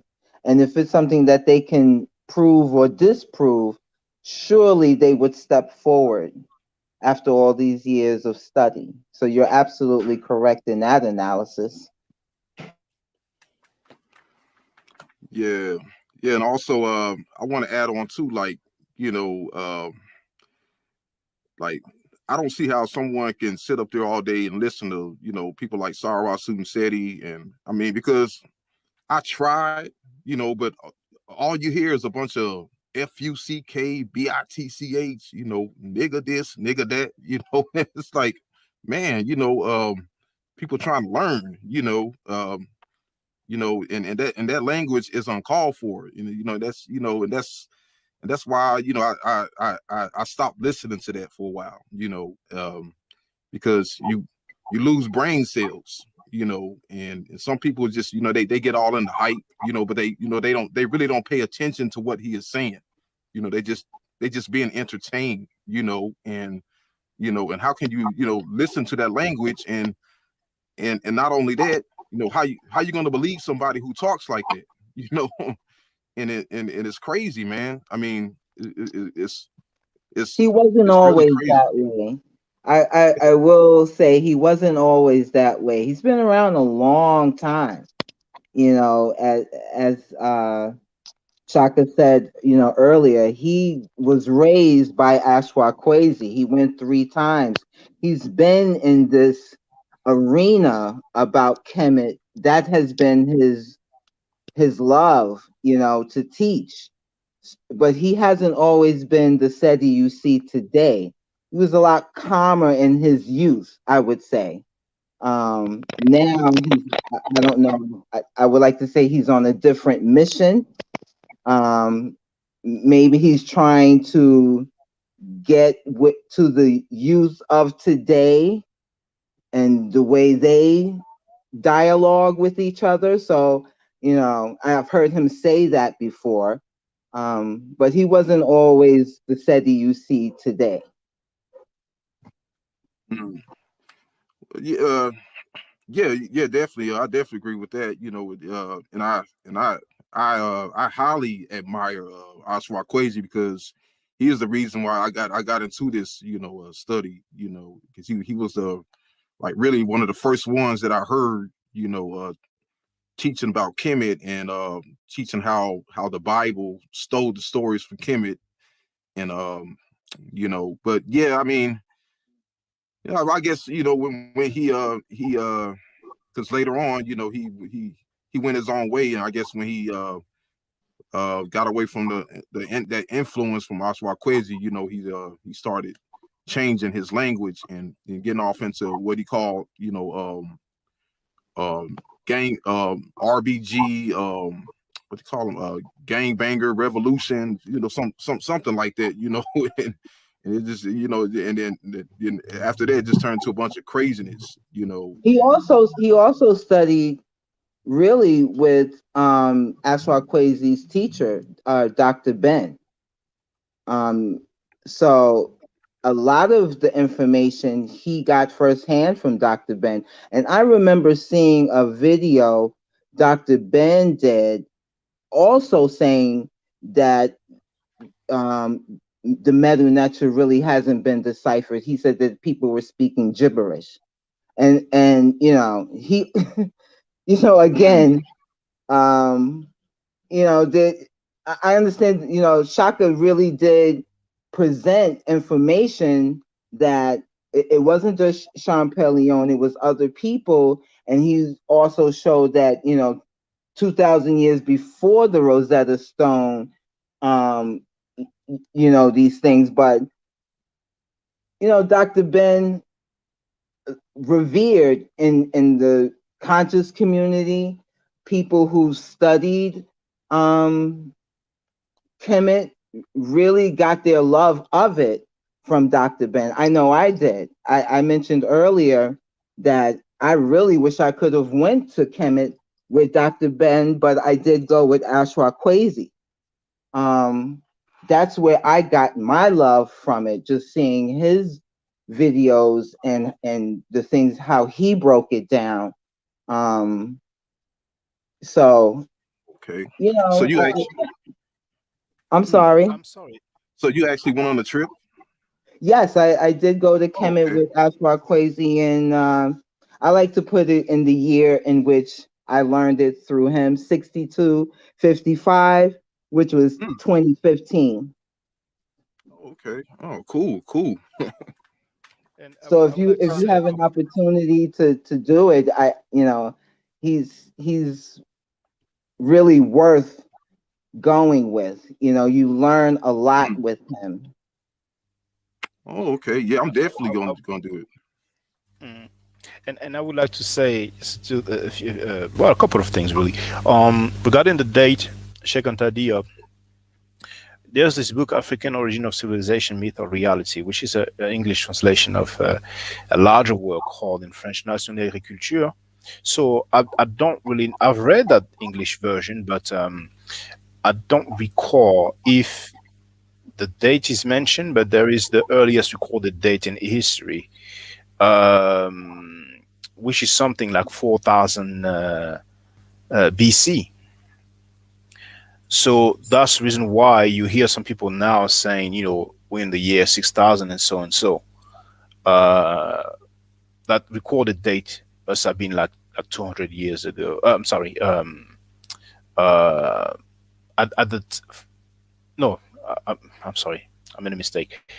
If it's 4000 BC, because we are in 2000 AD, then you make the calculation that gives us 6000 something. So that's the reason why you hear some people or some Kemetic people mentioning the date 6000 and so and so. That's because it is oldest recorded date of history, at least as it was claimed by Sheikh Anta Diop, Dr. Sheikh Anta Diop.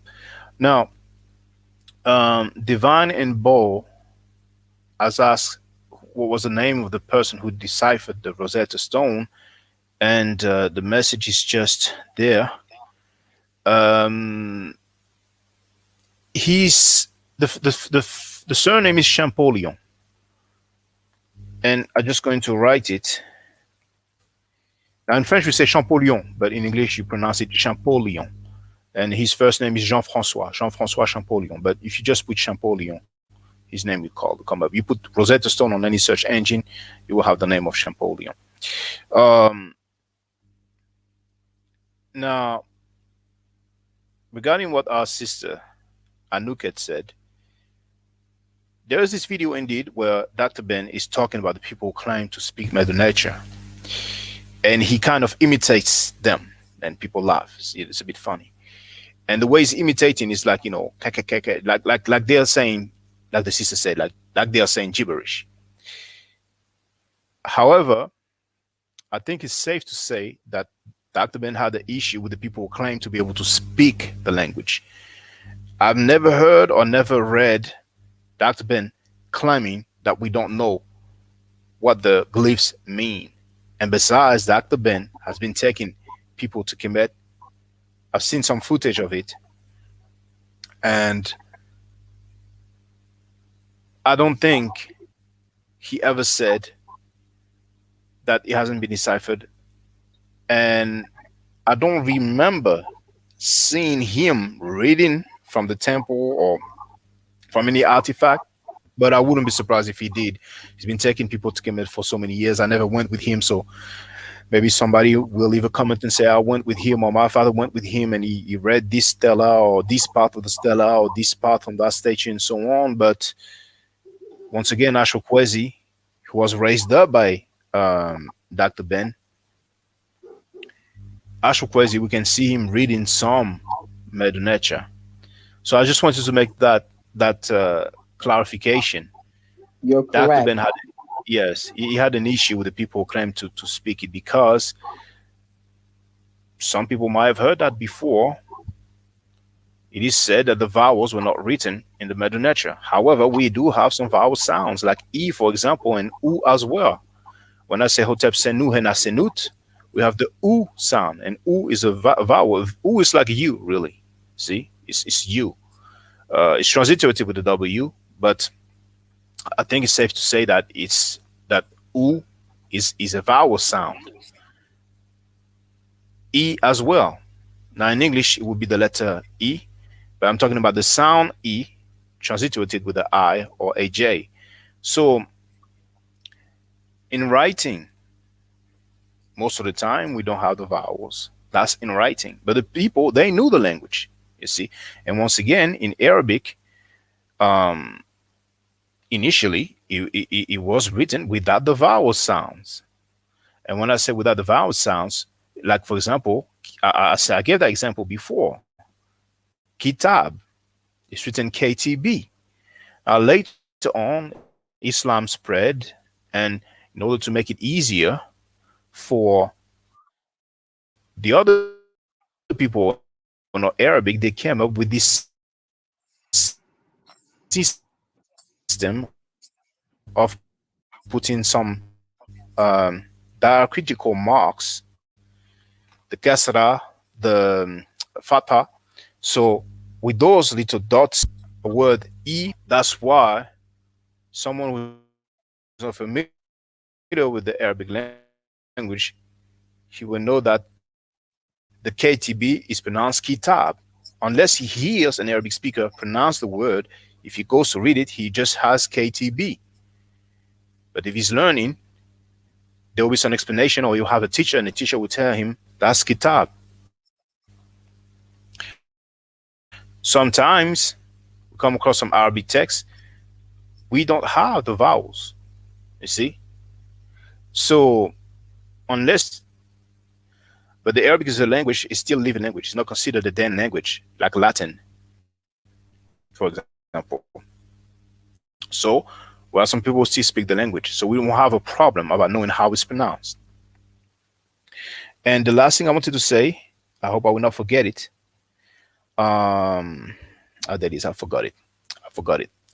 But Hebrew is the same thing. Initially, you just had the consonants. See? Oh yes, this is what I wanted to say. The convention of Egyptology is to add the vowel or the letter E between the consonants. It helps to pronounce the words more smoothly. But the Coptic being the latest phase or latest stage of the Medu Neter, the Coptic help us to know what most likely, or wait, okay, oh, starting again. Okay, I had some connection issue. So the Coptic help us to know most likely how those words were pronounced. At the end of the day, if we don't know 100%, if we're not sure 100% how a word was pronounced, it doesn't mean that we don't know what the word means. See?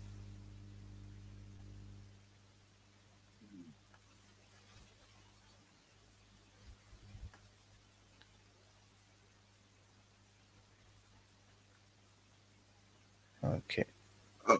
Yes, Are you still brother. there? Can you hear me? Yeah, I think your screen had froze. Yeah, yeah, yeah. You're good now. You're good now. Yeah. Yeah. I was gonna ask. Are you familiar with this word? This hieroglyphic word. Um, is the hieroglyphic word for boundary? It is called tas or tash. Tash, no. Ta means land. Tash, I'm not familiar. Yeah, Um, because I've been. do you have a picture of that glyph that you can Oh share yes, yes, maybe? yes, yes. Just give me a minute. Just give me a Can you minute. share it so I can have a look? Oh yeah, yeah, yeah. Hold up. Let me see here. Yeah. Okay. Now, for the record, there's about 800 glyphs. So you have to cut some slack to someone if he doesn't know one glyph or one word that you tell him about, Yeah. because we have about 800 glyphs, and to write a word, a lot of time you have combinations of glyphs. One glyph can stand for one word, but some words are written with the combinations of glyphs. So that gives a lot of alternatives. Uh, so I'm looking at Tash. But if I see the glyph, I will know how it will be. Yeah, yeah, I got it. I got it. I'm gonna share my screen. Okay, I'm gonna share yes. my screen. Okay, all right. Because I've been doing research on the geography and the boundaries of ancient Egypt. Yeah, and I'm just researching a couple words. Let's see here. While he's looking that up, can I ask a question about Gaza and Israel? Because I've had several debates with some people on Twitter, especially with what's going on now. Um, was that region a part of I'm so, Kemet? uh, hmm. Sister, I've heard everything you said except the beginning because it did cut off. It did break up, but it's most likely on my end. What was the place, the location that you're talking about?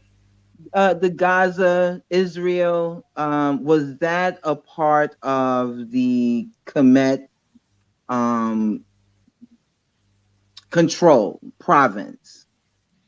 The gods of Israel? Gaza Strip in Oh, Gaza Strip. Israel. Okay, Gaza.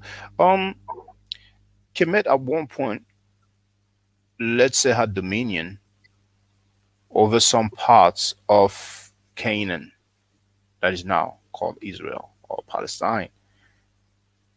I don't know if Gaza was part of it. That I cannot say. So Okay. yeah, but there's some artifacts from Kemet that were found.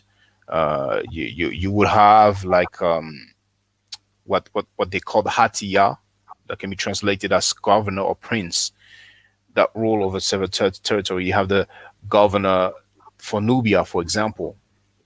So I don't know if there was a Hatia in Canaan, but indeed, it's safe to say that Kemet at some point ruled parts of Canaan. So, but feel free if you have any other questions. Now I can see it looks like Budge to me, and Yes, usually yes, I don't have too much trust in Budge because a lot of time people say that it's outdated. But um, I'm trying to see. Uh, yes. how Because come? the hieroglyph it shows like a stele in the front and with a falcon, a bird, and a like a boundary line, I guess. Let me look on Gardener. Let me look on Gardener. Um, and then if I don't find on Gardener, I will look for Faulkner. But Faulkner is handwritten, so it's not really pleasant for the eyes. Um, so where is Gardener? That's Gardener. No, I'll put boundary.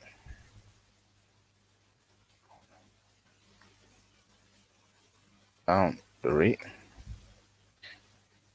20 entries. So, well, it is mentioned by Gardiner. So Tash boundary, yes, indeed, Yes, yes. yes, yes. Yeah, that You you that you, that you word can is interesting. you can quote. Well, you should be able to find it online because I think it's on. What's the name of the website again? When the work are part of the public domain, archive.org, I think, and the book is called Egyptian Grammar, and the author is Gardiner, Sir Alan Gardiner, but we usually say Gardiner, Okay, okay, Gardiner, okay. Diner, and it's the third revised edition, and that's page 63. Oh, okay, okay. Yeah, I'm Yes, gonna check page that out. Yeah, Gardner. yes, Okay, okay, okay. Yeah, because I definitely want to be led into the right direction. Yeah, hmm yeah. yeah. You It's know, always good because to double check. It's always good to double check, definitely, and that's what I do when I learn a new word. I try to make sure that it comes from someone that's qualified, a specialist, and yes, indeed.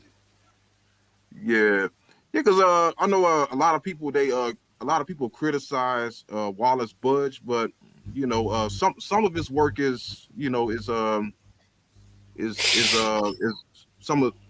some of his work is accurate, as far as I'm concerned. But I, I understand, of them um, criticizing his work. But yeah, but I have another. And the things.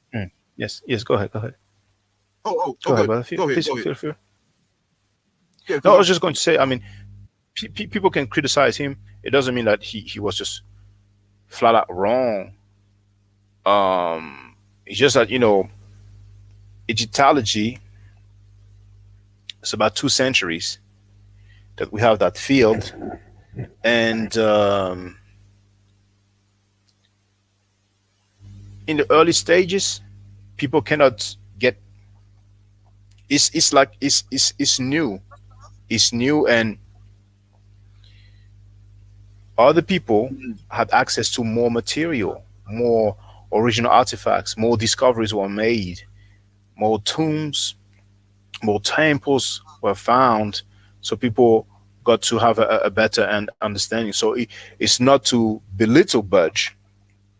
Yeah, yeah, He was killed. He was killed, obviously, yeah. and apparently a thief as well because he stole that papyrus of Annie. Oh man, And you heard yeah, about that? yeah, well, Oh according to man, the documentary that I've seen, he stole it. He stole it. oh So, man, yeah. but Oh anyway, I man, mean, Europeans stole countries. They stole countries. They stole many artifacts. yeah. That's the way they used to Mm, get down, and now they go about it differently. They come with contracts and stuff like that. But yeah. you know what I'm saying. But yeah, um, that's just for the record. But yes, what was the other point, brother? Feel free. but yeah, I want to share my screen again. Yes, go ahead. Let me see here. This is from another. Let me see here. Okay, this is from a PDF. And brother, while you're looking at it, one beautiful thing when you learn the Medu Neter, you go to some vocabulary. And when you go to a museum, or for those who have the chance to go to Kemet, and you see it written on an artifact, and you see that word again, and when you see a few words that next to one another, you basically get to read some short sentences and eventually long Mm, sentences, and it just feels so good. oh Now man, I I see bet it. your screen. I bet it does. Yeah, I bet it does feel good, and that's why I see it as learning the metadata as a privilege. Definitely a privilege. But yeah, this is from I think a guy named Keith Seath, and this is from the Tumbo State Stele of Tutmosis the And I'm sorry, First. brother. Mhm.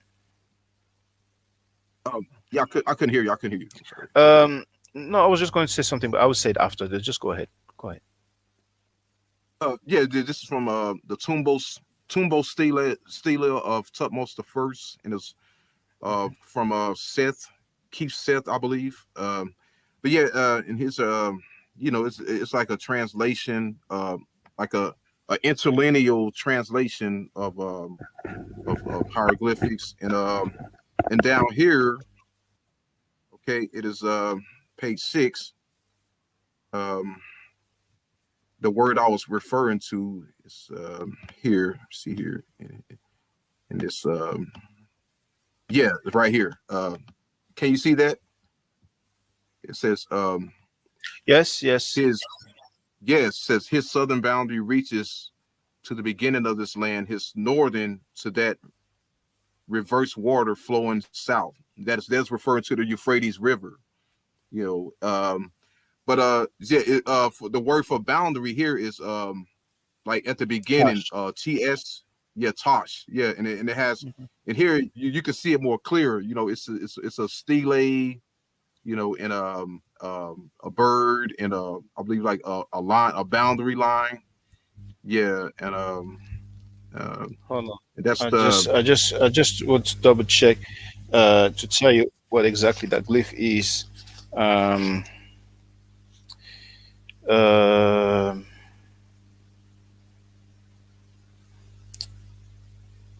just going through it. I should.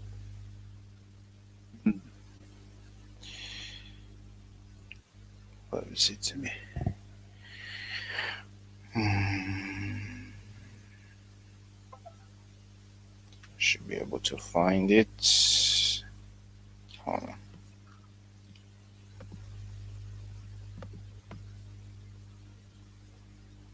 For the sound shirt. Where is it?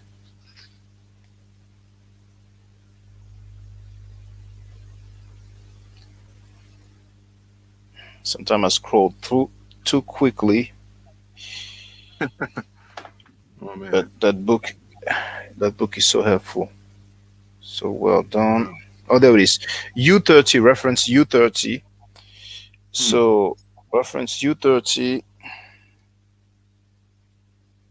It's a potter's kiln. Hmm. Um, it's funny that I don't have it there because I have a small lexicon on that book. But Okay. Okay. at the end of the day, you cannot have so much because I usually think, well, that's an important word. How come it's not there? But Yeah. Yeah. Because that's I know I read about it. I know that first part of it. That's a stele. Like oh, rock. you see now I get it. You see, the first glyph on top of what you call a stele, that's a loaf of bread, and that stands for the Oh, sound okay. T. That stands for the sound T. Okay. Underneath that glyph is a biliteral. It's a glyph that stands for two sounds, and it's ta, T aleph. Aleph is what when you see something that looks like a three, that's the aleph. Well, actually, it's there on the screen. Actually, I'm so used to it's there. Now, Okay. next you have the sh sound. The sh sound is that rectangle. You see, Okay. Okay. but Hmm. can you show that last that thing from Budge because I don't recall seeing the rectangle, but maybe I did not look carefully. Yeah, Budge. Yeah, because Budge it has like many different Mm. Okay, yeah. hieroglyphics. Yeah. If you don't mind, can you just show it? Yeah. Yeah. Here it So, is. Here it is. Okay. oh, okay. What he has is it looks like another. Well, he has that rectangle, but he has these two lines inside, and it's probably Mm. an alternative of that rectangle. So that gives us the sound sh. So if you put all of them together, then that would be tash. Okay, Okay. Okay. Okay. okay, all right. Yeah. Hmm. Yeah. That's interesting. Because it seems to me that um these boundaries that they reach, they left like a stele or rock art, and I know like reading reading history and such as ancient historians as well. A lot of these steles or boundary lines that these pharaohs made and it's talking about like far distant lands. It had a boundary and along the Euphrates where the pharaohs Tutmosis they erected a stele, or should I say a tablet, to for to prove that their boundaries and how far their conquest went. And it also says that it mentions Punt, the land of Punt, the Horn of Africa, and it mentions the far west of Africa, and it mentions the south and Kush and Nubia, and we still find the Jebel Barka still of Tutmos the third in Nubia or Napata, but like these steles or these boundary lines, they're not found anywhere else. Like the one that that was erected along the Euphrates River, that there was no discovery of that either. So but it seems like that's what this word means. When it says a boundary, they they left a, like a stele or a rock showing how far the boundaries and the conquest of Egypt reached. And I just found that interesting. Let's see. Yes, indeed. Punt is Penuet in Medu Neter actually, and it is written. And what we know as Kush in Medu Neter is actually pronounced Kash. And Yes. that rectangle that gives us the sh sound, Hmm. you can see it with the word Kash written. Okay. Okay. Yeah. Yeah. Because in the Medu, I hear in the writings of Tutmosis and Hatshepsut, they say my southern boundary is as far as the land of Punt. My western boundary is as far as the land of Manu. My eastern boundary is as far as the Euphrates River. And that's the word that's used for boundaries is Tosh. Yeah. So I um, found that interesting, and a lot of people don't know that. Because some people that I discussed with, I had asked them that question, and they didn't know, so I had to do my own research, and that's how I found that out. But yeah, that's very interesting. And that's why I've been learning some Greek as well. Because the Ethiopians, yeah, I like I studied the Ethiopians, so I got to learn some Greek. But yeah, but I'm yeah, I'm, I'm I'm definitely actually I'm actually planning to learn Greek as well because it will help me with the Coptic. It will help me with the yeah. Coptic because the Coptic is mainly with well, it's actually with Greek letters, but there's seven, if I'm not mistaken, seven additional letters that they came up with because Mhm. those sounds did not exist in the Greek language. So Greeks can actually help you when you study ancient history, and with me there will be a bonus. I'll be able to actually get to be familiar with the Coptic. Yes, yes, yes. Yeah, that's definitely interesting.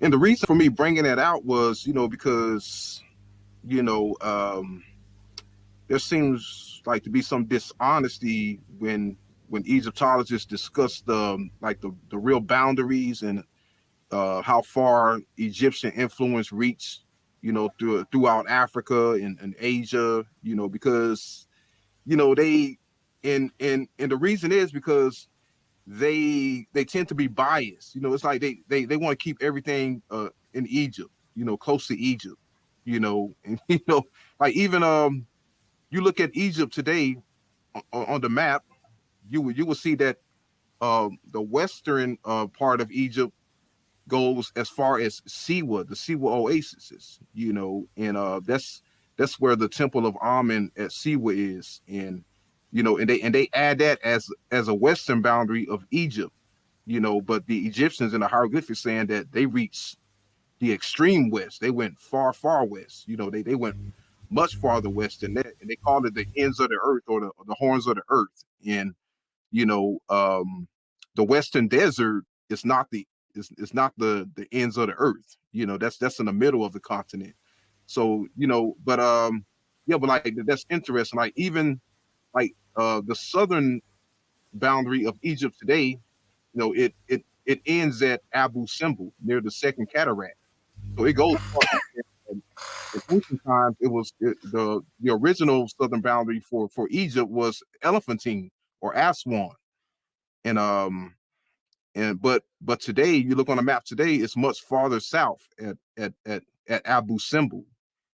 So it's like the real southern boundary of Egypt is actually in Nubia in Sudan. That's actually Sudan. People don't know that. And like the western boundary is actually Libya, but it is included as Egypt because the Temple of Siwa is there, so and that's like maybe like 400 or 500 miles away from the Nile River. That's a long way from the Nile River.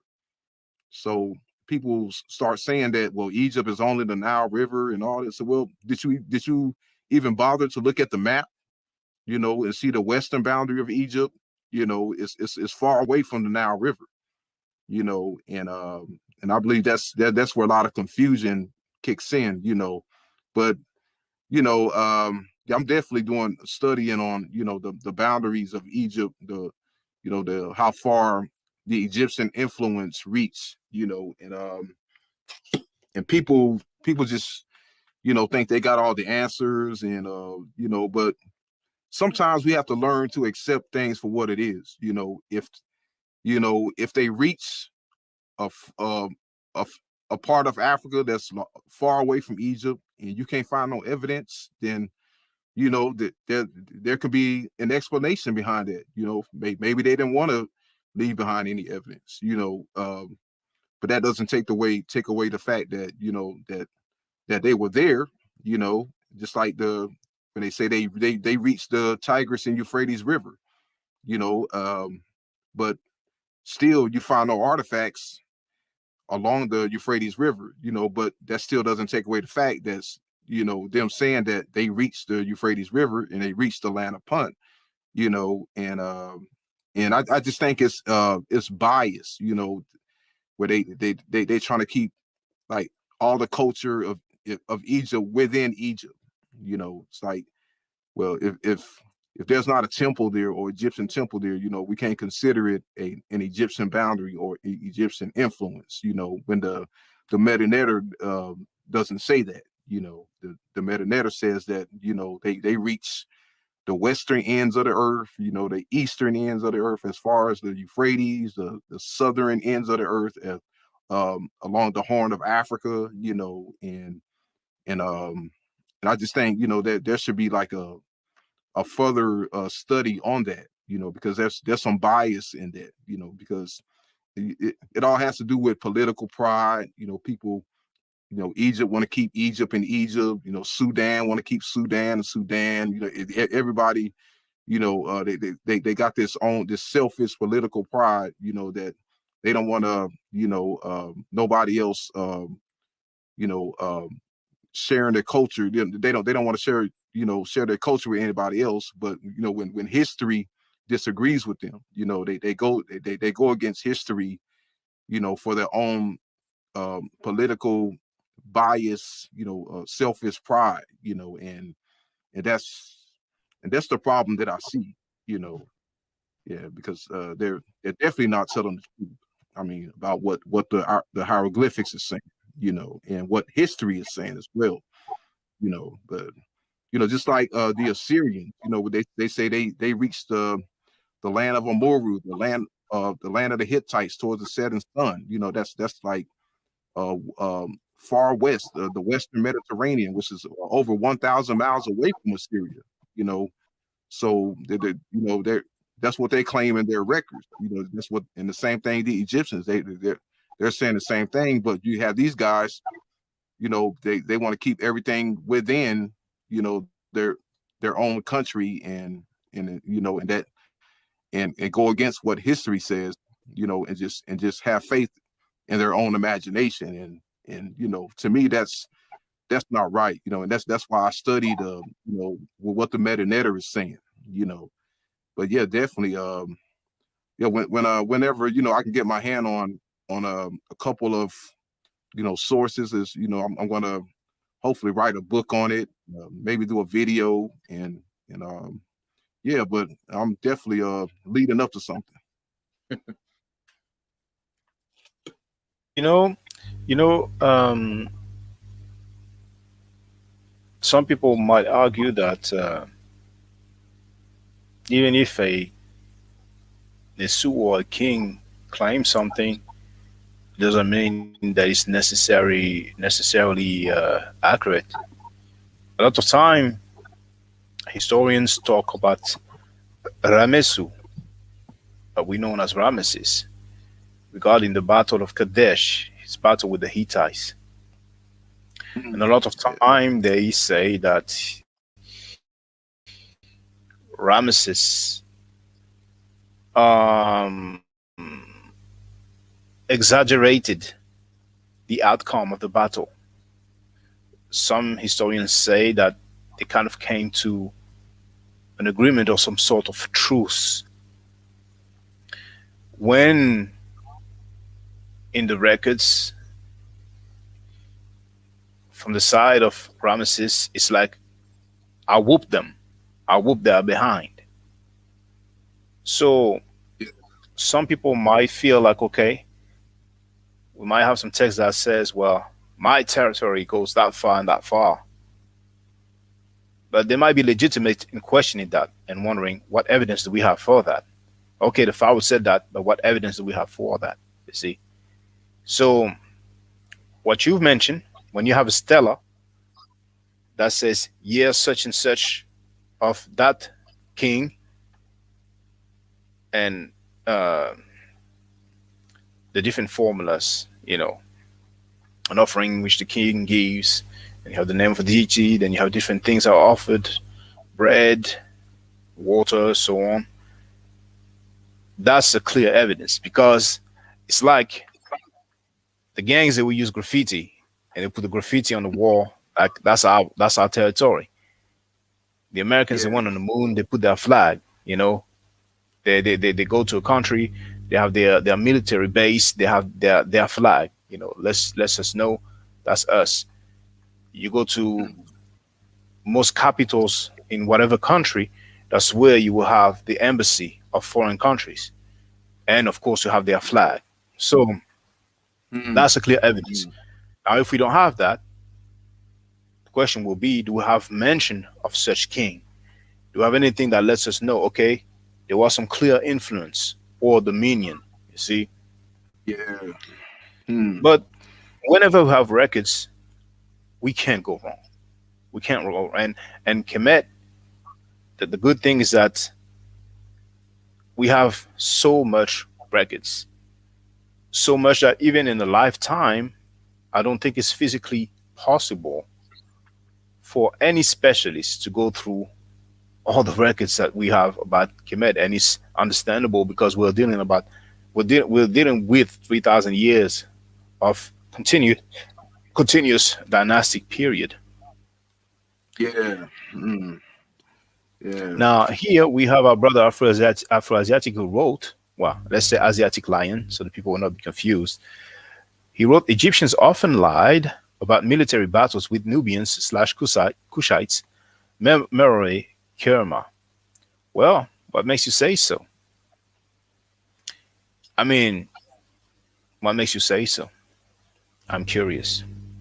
Yeah, because I mean the artifacts there that clearly debunks that. I mean, because they left temples in Nubia, so in order for them to build temples in Nubia, they have to have conquered it. So Well, the but thing I just I don't know what they would have lied about. I don't know if it's about conquered or I mean conquering or anything like that. So I'm just curious. You see, I mean, if someone tells me, someone in Kemet lied, I'm like, okay, well, it's possible. But when I hear they often lied, that's when I'm like, okay, what is it about? What is it about that they often lied about? You see, so I'm just curious. yeah. Well, you see now, our brother Asiatic Lion writes embellishment. That's different. That's different. There's a nuance there, you know. To lie about something and to embellish something, we have a nuance, and you see, we have a nuance. So we have to be careful with the words that we use. But just Yeah. for the record, for the people who talk about the Medu Neter has not been deciphered, then what about the word Ibani? The word Ibani derives from the Medu Neter, Mm. from the Medu Neter Hebeni. I have a video about that where I show the University of St. Andrews, and so everybody can have a look and go on my channel, Matt Forever, and uh, go through that search icon and just type in Ibani African origin or African etymology, and you will see the demonstration that I've made. I mean, it's not my discovery, but I just show you where you can see the actual text. And we have the text hosted on the University of St. Andrews. So it's not me just making up something. There are other words also that derive from the Medu Neter, but Ibani is one of them. Ibani is one of them. I mean, I should have, maybe I will have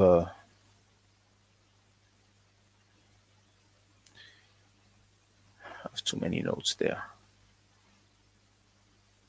Okay, if I type, no, maybe if I type English, um, okay, I don't have any. But Ibani is one of them. Ibani, there's a few others, but Ibani is one of them. So how come you have that word that derives from the Medu Neter if it hasn't been deciphered? Yeah. Yeah, that makes a lot of sense. Yeah. I That, mean, I'm very sad about this claim from our people that the Medu Neter has not been deciphered. But then again, I guess now the challenge, for lack of better words, all of you brothers and sisters, all of you people who believe that the Medu Neter has not been deciphered, then find us some specialist, find us a PhD who has that claim, who has that stance, let's say. Find us a PhD who has that position. You see? mm, At least let's see a specialist that is ready to engage fellow specialists and let's hear his demonstration. But for someone to come and write a book about the historicity of Jesus and over 2 pages say, well, we were not there, so we don't know what they meant when they wrote the symbol, so it hasn't been deciphered. With all due respect, that's ridiculous. That's with all due respect, that's ridiculous. mm, We were not there when they came up with the alpha and the beta and so on. mm. It doesn't stop us from reading the language. Yes, and also about that boundary as well. Also want to mention that as well. Like those, like the people that reached those boundaries, they were military, they were soldiers, and like those tablets or steles that they set up as boundaries, I believe that they were destroyed in some point of time, you know, sometime in antiquity, and I believe like when it says when he reached the western ends of the earth, I believe that will be somewhere in Mauritania, that goes past the desert, and but I believe in the Horn of Africa, the southern boundary, I believe that those steles or those rock were destroyed in some point in time, and that's why we don't see them today. You don't know when they were destroyed, but they were definitely destroyed, and along with many other things. But and that's why the evidence is from the hieroglyphics. The evidence is from the Medu Neter. They're saying that they set up these boundaries. They set up these steles as their boundaries, and unfortunately, we find like none of these steles in the western parts of Africa. And I say that that at some point in time, they were destroyed by some type of invaders, or maybe or like people fighting against them amongst each other, plundering, and and these steles got destroyed. And I believe that That there were, yeah, there were also more of these steles in Nubia as well, and some of them got destroyed. but that's a theory. That's a theory. That's a theory. Yeah, And yeah. let me just answer a question after addressing this. Asiatic Lion wrote Alpha from Aleph. Well, Alpha from Aleph, and then from Aleph. It's all this Canaanite language. It's Canaanite language. And okay, I will leave it there. I will leave it there. A lot of people like to talk about all the Hebrew or ancient Hebrew, but I forgot the term that Theodophilo Benga used for that Canaanite language. I'll have to look it up again. But I think out of convenience, they just called one of these Canaanite language Old Hebrew. It's just more convenient. Now we have Divans Bar and Arrow wrote, "Do the current inhabitants of Egypt govern by Ma'at? Not at all. It's not an Islamic republic, but majority of the inhabitants of Egypt are Muslims. So no, nowadays they don't govern by Ma'at." Asiatic Lion wrote, "Aleph is the black bull, the alpha. The bull, yes. Black bull, I don't know." That's a theory of your favorite PhD. I'm not saying it's not the case, you know, but indeed, yes, the bull. Yes, Aleph, the bull. Mr. Sharp wrote, also they say only 30% of Egyptians were illiterate. Well, uh, there's a PhD that I've read, and I think he said like 5% of the people were literate. So we won't know exactly for sure the percentage, but there are reasons to believe that it was mainly the elite, the royalty, and the priests, uh, and of course the scribes that were literate. But I always take these figures with caution, really. I always do. Because it's hard for me to imagine that they will have all those. Now, I've read that the temples were reserved. So not everybody could just go to the temples. I'm like, okay. Assuming that, okay. But there are a fair bit of erected monuments. And I find it strange that we will have some erected monuments in the road, in the streets, and the people will pass by those monuments and have no idea of what is written.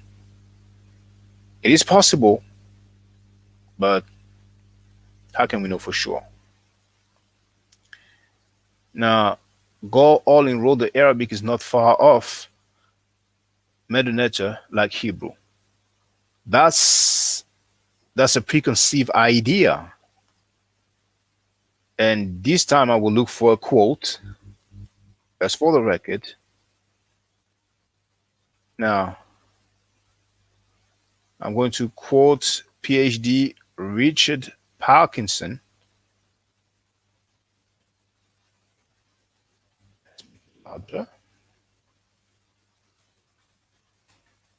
And let me share the screen. Because the Medu Neter is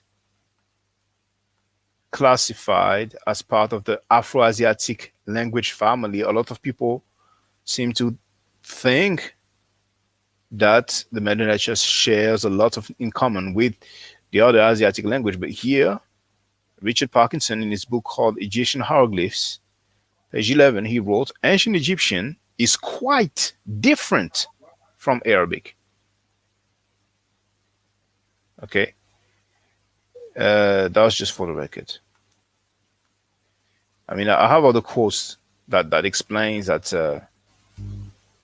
it doesn't share much, but it would take me some time to find the other quotes.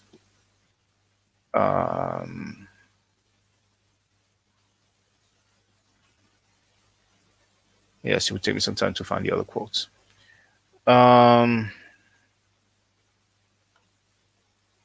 Asiatic Lion wrote proto, but I don't know what it means. I don't know if you're talking about Proto-Arabic or Proto-Semitic, but Proto-Semitic is not a language. Probably a language phylum or family or whatever you want to call it, but not a language. So we don't even know what we are talking about right now. Mr. Sharp is asking, didn't the people of the Levant get a lot of their language from Medu Neter? I would not say so. I would not say so.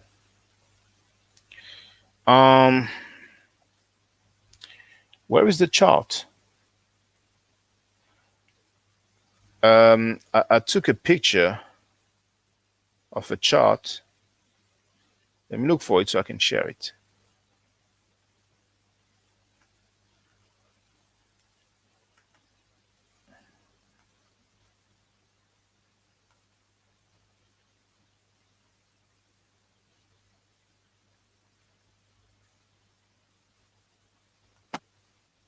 Okay, let me share the chart.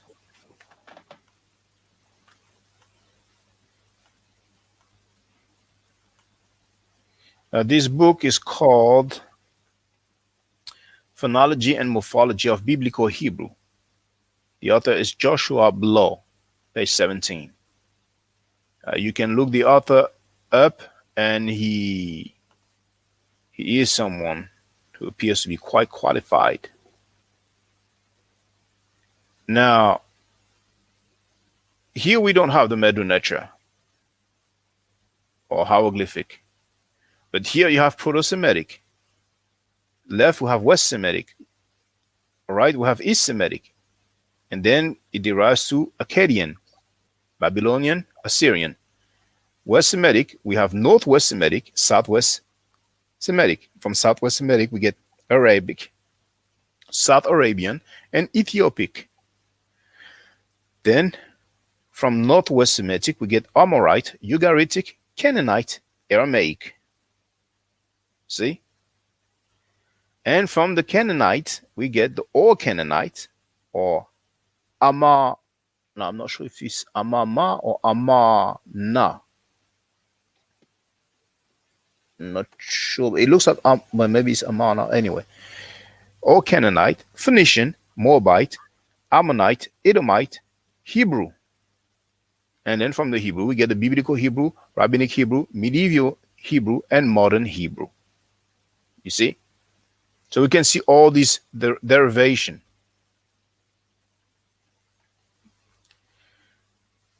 And actually, we have Claudia Barton who's asking, Theophilo Benga addresses that topic. Are you familiar? I'm familiar. There's this very nice video of Theophilo Benga, and I will look for it because he shows a chart as well. So, Medu Neter.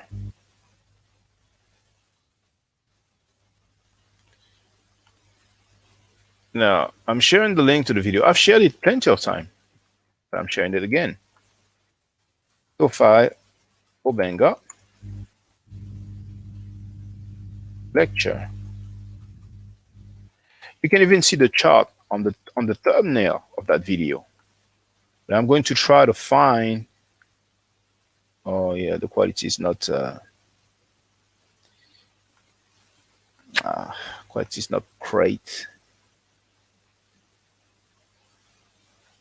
It's a shame.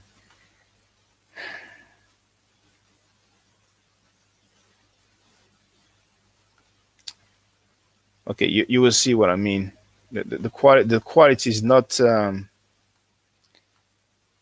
If you look at the video, he will tell you what is written, but just seeing it, just looking at it, it's a bit difficult to distinguish what is written on the screen. And I think Claudia Barton is probably talking about that video. But we can tell that at the top it says Egyptian. And then here it says Phoenician. Now I cannot make up. Let me try to go back.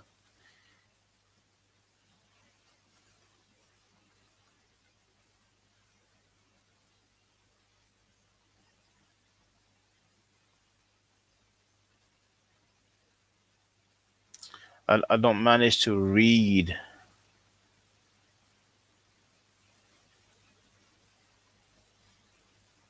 Okay, now we have a close-up. But here we have Samaritan. From the formation, we have at least Samaritan here. But the rest I don't manage to read.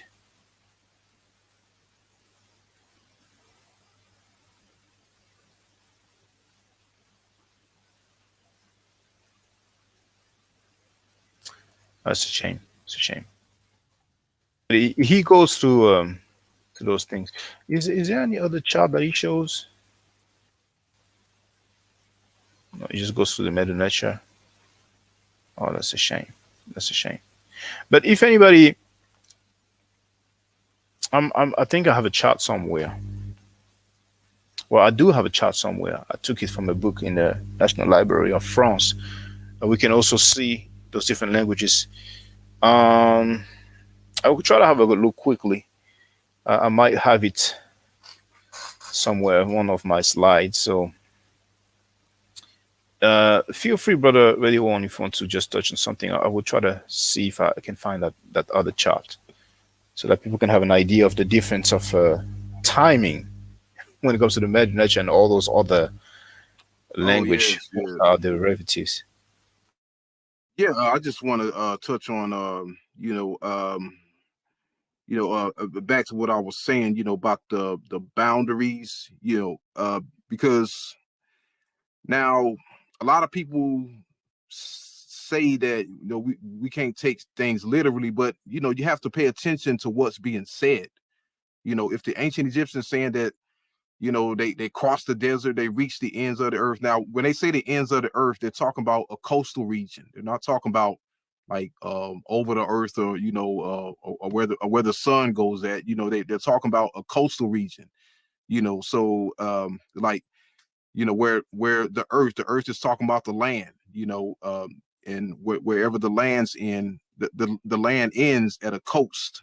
So they're talking about a coastal region. So if they're saying that they crossed the desert, or they went east to the Euphrates, and we know that the Euphrates River, it it like it it's like it separates one part of Asia from another part of Asia, and but if they're saying that they crossed the desert, I mean, we can believe that. It may be my theory, but it is a theory that makes sense. Some theories corresponds with historical records, and some theories just make no sense at all. But it is my theory, but it's a theory that makes sense. If they're saying that they crossed the desert, or they reached a very far part of Africa, why not believe that? I could see if they were saying that, they they went on a spaceship and reached the moon, then it'd be hard to believe that, but or if they said they had flying horses and they flew over the river, something like that, that right there is fairy tale. That's not reality. But crossing the desert, to reach the western part of Africa, that's that's reality. I mean, nothing fairy tale about that. It's been done many times, and people still doing it today. And so you just can't, if something makes sense, and it has to do with reality. You can't label it as fairy tale or fantasy. You can't do that. That's just as silly as labeling fairy tale or fantasy as reality. And if they say that they reached a far part of the earth, or reached a very far region of Africa and Asia, then you know, I mean, there's no reason not to believe that. I mean, it makes sense. It's reality. We travel every day. And I mean, that's like saying, well, I can't. It's impossible for me to reach California from Florida. When people going from California to Florida every day, they traveling around the world. So I mean, for someone to say that is fantasy, and that's not real is absolutely ludicrous. I mean, it's absurd, for someone who's to say that it's impossible for the ancient Egyptians to have crossed the Western Desert. It's absurd. You can do it by foot. And it'll take a very long time. You can drive a car and it'll take shorter time, and you can even catch a plane. It'll take even shorter time, but it can be accomplished. So yeah, don't listen to any person, that But that's saying it. maybe people will legitimately dispute whether or not they actually ruled over those territories outside of Kemet. So them getting to a particular location I agree with you. Most likely, it was something possible. Most likely, it was done. But them getting there and them ruling over there, that's a different issue. You see? Yeah. Now you know, I definitely agree with that.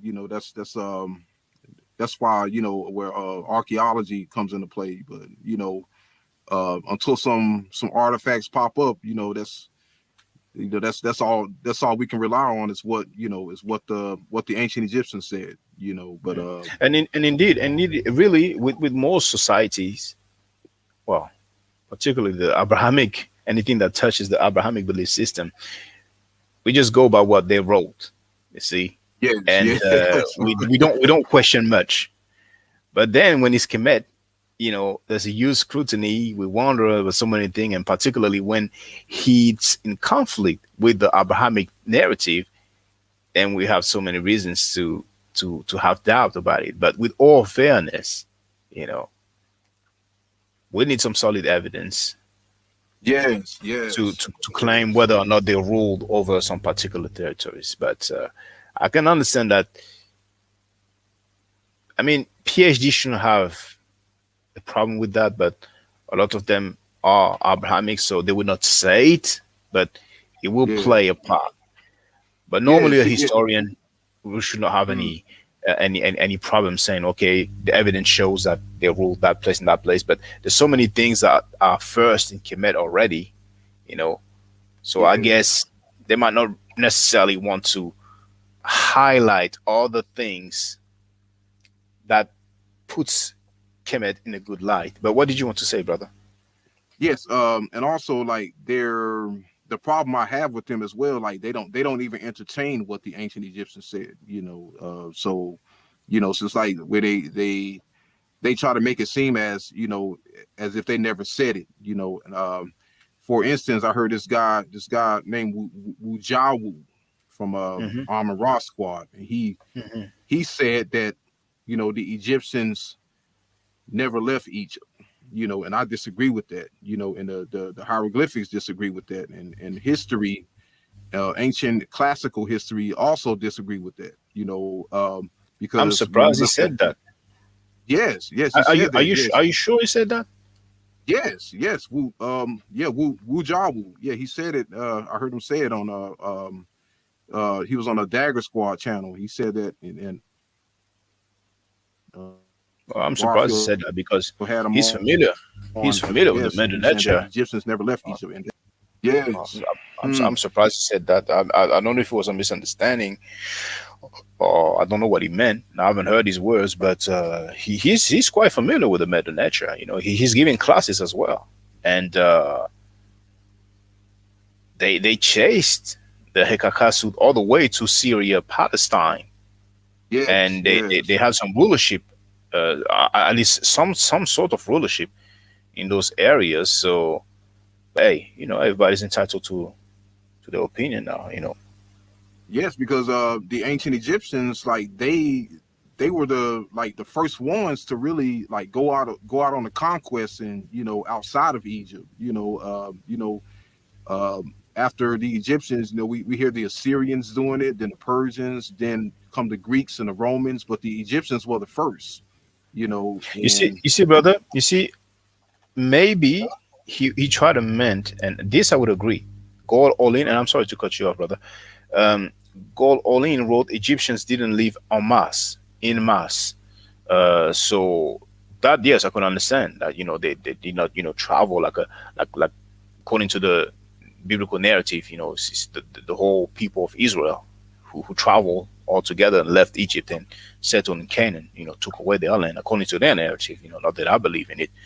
Uh, but when I hear the statement the Egyptians never left Kemet, to me, the way I understand it is that no Egyptians left. So, but you see, this it's maybe it's an issue of interpretation. It may be what he meant is that they did not leave indeed en masse. Probably that's what he meant. You know. and I will also have to disagree with that because due to the fact that when Egypt was populated by Egyptians, they constantly took back Egypt from foreign invaders.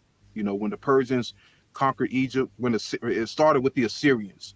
When the Assyrians conquered Egypt, the, the Egyptians took back Egypt.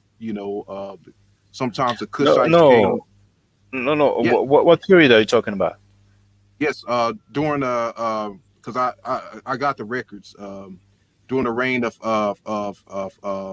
Asar-Haddon, the king of Assyria, when he Mm. conquered Egypt, the okay, Oh, the what Cushite. 600 BC, right? Yes. But They I think that was the end. no. Um, No, it took place like after that as well. Like when the Persians conquered Egypt, you had this guy Nectanebo. He took back Egypt. His ancestors. You have a pharaoh called Teos. He kicked the Persians out and took back Egypt. So they were constantly at war with the Assyrians and the Persians for to take back Egypt.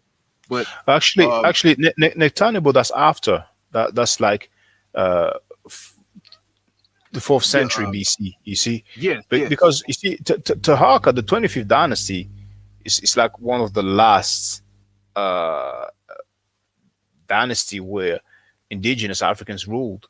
But when the Assyrians came around 600 BC, when they took over Thebes, that was the last time indigenous Africans ruled. After that, to my knowledge, no other indigenous Africans ruled Kemet. That's when he was, you know, finally conquered for good. Wasn't it But the Hyksos that invaded first, Yes, conquered they invade. Yes, 200 years? well, let's say between 1500 BC to 1300 BC. They conquered first, but then the indigenous Africans uh, got them out. So they regained control of Kemet. But after the Assyrians came around 600 BC, after that, nobody took control of, well, no indigenous Africans took regained control of Kemet again. no, but what about the 26th dynasty though of the Semiticus and the because they from my understanding they kicked out the Assyrians and ruled and it was them who fought the Persians who fought the first invasion of the Persians which was the last king of the 25th the 26th dynasty But known let me as see. yeah, Let this me guy see. named Semiticus the third. Semiticus the third. He was the last king of the 26th dynasty. But do you think that was in African?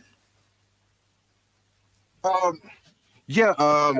Well, that dynasty was originated from Sais, which is on the northeast, the north, no, the northwest of Egypt, near Alexandria. They were called the Saite pharaohs, and yeah, I mean it's they like they were based in the north, but yeah, they were definitely indigenous Egyptians because they originated from Sais, and Because some may say that Sais, that's around the delta. I'm cautious about that. I mean, I think, yeah, I'm not sure that they were Africans. I mean, when I say Africans, of course, I mean black Africans. oh yeah, yeah, some say that they were Libyan in origin. They come from Yeah, they yeah, but it's that possible. that could be the case. But yeah, but they were the ones who were at war and who kicked the Assyrians out, and then they fought the battles with the Babylonians. They defeated the Babylonians, and then at last, they were conquered by the Persians. But even after the Persians conquered Egypt, the Egyptians were constantly at war with the Persians, and All right, and you're talking about Psamtik the first of Sais, right? yes, Samtik. Yeah, he is the pharaoh that is credited for defeating the Assyrians Yes. and Hmm. creating the 26th dynasty.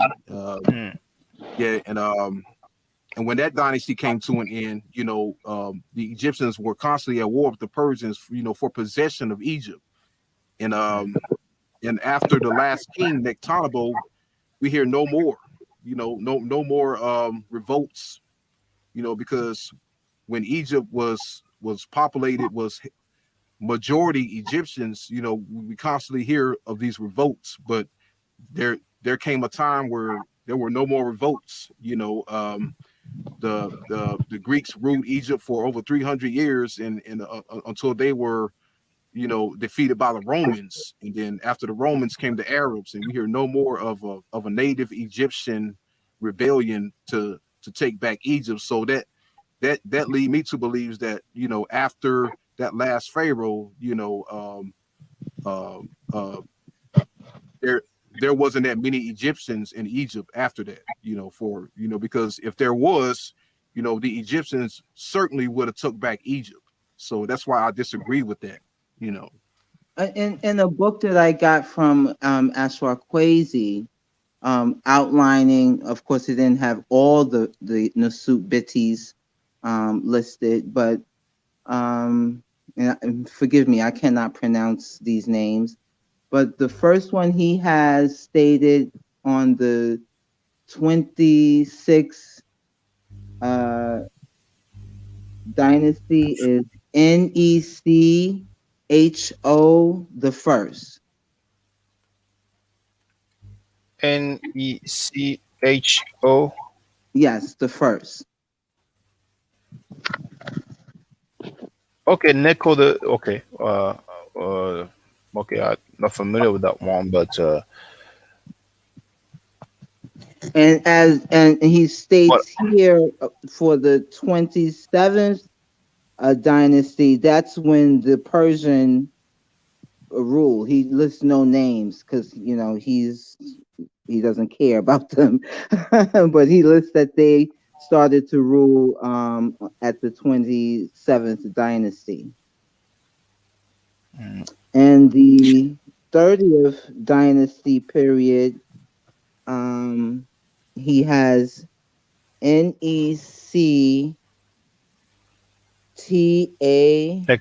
Nectabo, Bo. first. Yes. Yeah, and all those people, those names, they don't even sound Kemetic at all. Now, um, those are the Greek names, however, but at that time period, personally, anything that's late period, I usually don't pay too much attention to it because I consider that after the Assyrians, after 600 BC, that's when the indigenous Black Africans no longer ruled. But it can be difficult to know for sure what was their ethnicity. Um, there is a depiction of Nectabo, not Nectabo, Nico the second, and when I look at the phenotype. I'm not sure, but I'm not really sure. Okay, let me put Neko the first. Um, I'm not really sure if we deal. The things that it's a shame when we don't have any painting, Right. but I'm not really sure if it's depicting a black person because it looks more to me. It looks more like it's like a European type because when I compare with the other people um, from the late period, the Ptolemies, uh, it looks more like that kind of phenotype. But you know, once again, there's something we'll never know for sure. We'll never be 100% sure. But when we have painting, it's just easier. It's just easier. But hey. But anyway, it's 1:30 a.m. and I have to work tomorrow morning, so I will have to conclude. But what I will do, I will let Radio One make his closing remarks, and then I will let Sister Anuket make her closing remarks. So please, Brother Radio One, feel free to make your closing remarks. Oh yes, brother. Yes. Just want to say, yeah, it's been a good show, good build. Yeah, I just want to say, do your own research. Don't don't believe everything an Egyptologist say. If you want the truth, do your own research, and and whenever somebody wants to debate you on it, just hold your ground. Do your research. You know, um, prove what you believe in. Don't just take somebody's word for it. Because when somebody says that the Egyptians never left Egypt, that's their opinion. You don't have to agree with that. Especially when the records say that's not true. But just be aware that there's a lot of dishonesty going on when it comes to Egyptology and Egypt, and a lot of people they're being dishonest and they're lying about what the records say, and they're keeping certain facts and certain texts covered up and not even entertaining it. So that right there is suspect alone. So yeah, I just want to say, do your own research. Study the Medu Neter, study the language, so you can get a better understanding of what was going on, and build your own platform, and set your own foundation, and that way, you won't look like somebody who's just looking like what they call a hotel hustler or whatever, which I disagree with.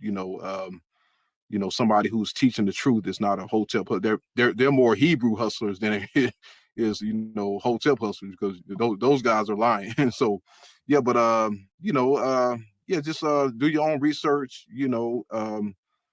Stand on your truth, stand on what you say. And and um and take it from there. But yeah, just want to say it's been a good show, and I'm gonna definitely get off more into the Medu Neter, and whenever I have time, because it is definitely a privilege to learn the Medu Neter and learn language, because a lot of people will say a lot of things, but they have absolutely no idea what they're talking about, especially if they don't know the language. A lot of them don't even know the history, but the language takes it to another level. And that's all I want to say. Peace out to you, brother Shaka, and peace to you as well, sister Anuket. All right, that's all. Hotep. But thank you, brother. I know you're talking about I know it's the one who's talking about hotel hustlers, but he's.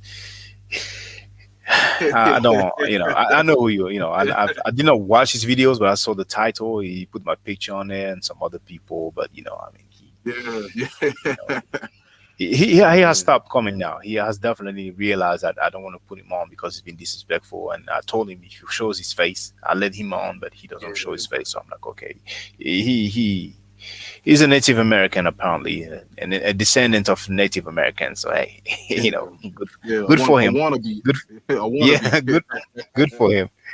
All right. So, Sister Anuket, feel free to leave your closing remarks.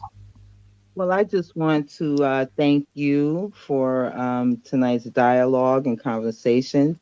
Nice meeting you, Radio One, talking to you one on one.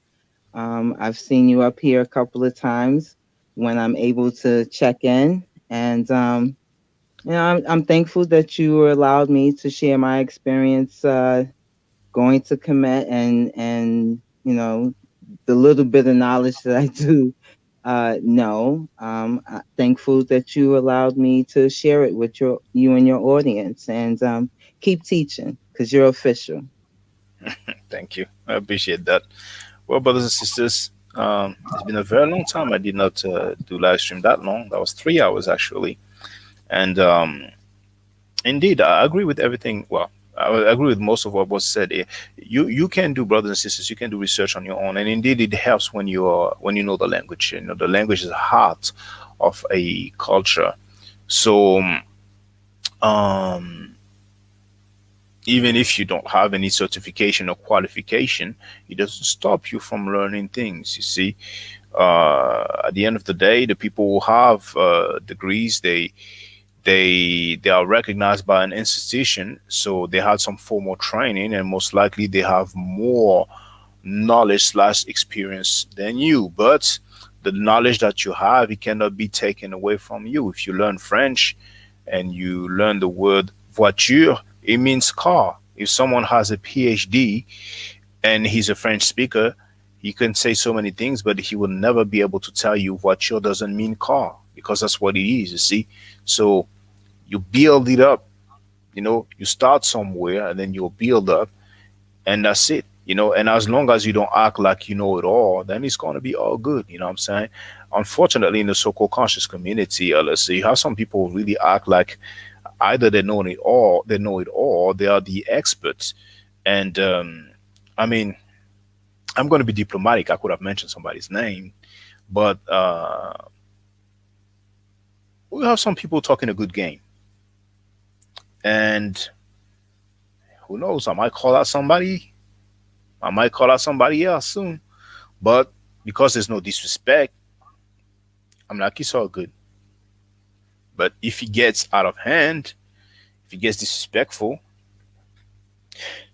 I might feel like stepping up and defending that legacy, that culture that I've been defending for so long. So, brothers and sisters, feel free to learn and primarily look for original artifacts, data, records, primary sources, and you find them in museums. Going to museums is one of the best ways to learn. And then, of course, reading books from specialists, or in other words, PhDs. That's a great way. Unfortunately, a lot of time, uh, their books are not easy read, but some PhDs make it easy for the layman. But others write material that is more geared towards their peers because it presents some of their arguments. So unfortunately, in the conscious community, we have a lot of people who claim a lot of things that don't hold much weight, and it's just sad. I mean, the things I hear, it's almost embarrassing sometimes, but it is what it is. It is what it is. Over time, we will get some clarity. We will definitely get some clarity. So stay safe, stay healthy, and if I'm allowed to by the Necheru, I will definitely holler back at you. Hotel. Hotel. Now, for the record, for those who don't know, I'm giving Medu Neter classes. And here, that's the flyer. Okay? So, those who are interested, feel free to holler at me. If you're not interested, it's cool. But I recommend that everybody who has not yet seen the video Kemet and Ma'at before Judaism, Christianity, and Islam, then watch it. It has about 300,000 views and really deserves to have a lot more. I just want to let everyone know who's listening in now and who's going to listen to this stream in the future. I just had my first Medu Neter class by Brother Shaka today, and I've had other Medu Neter lessons by other teachers, and I can tell you right now, the brother is the best in the game. He is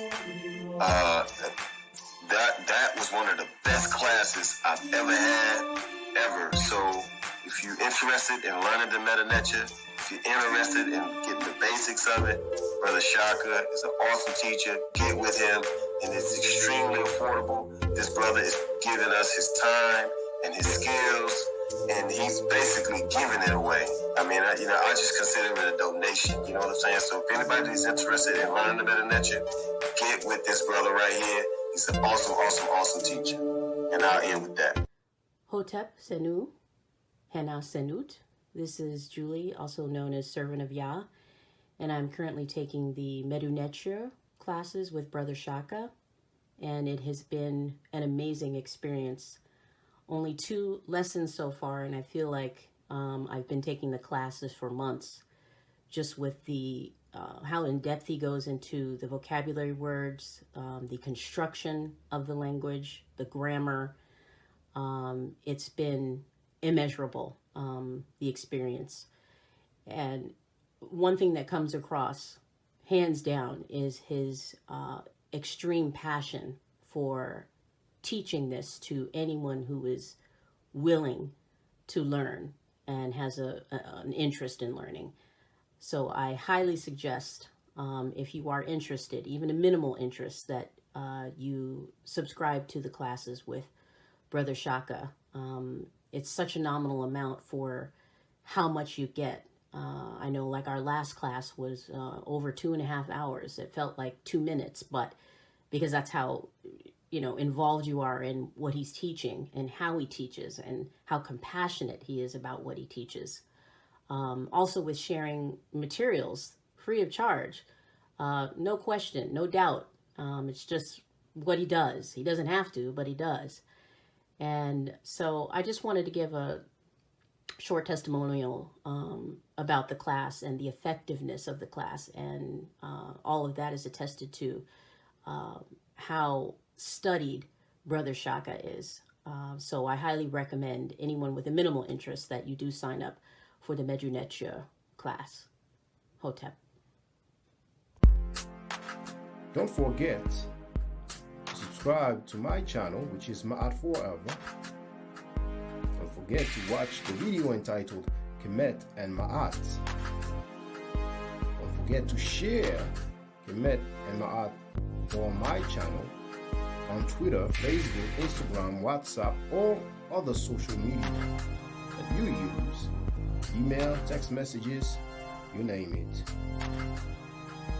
Those who wish to donate can do so on paypal.me/ma'atforever.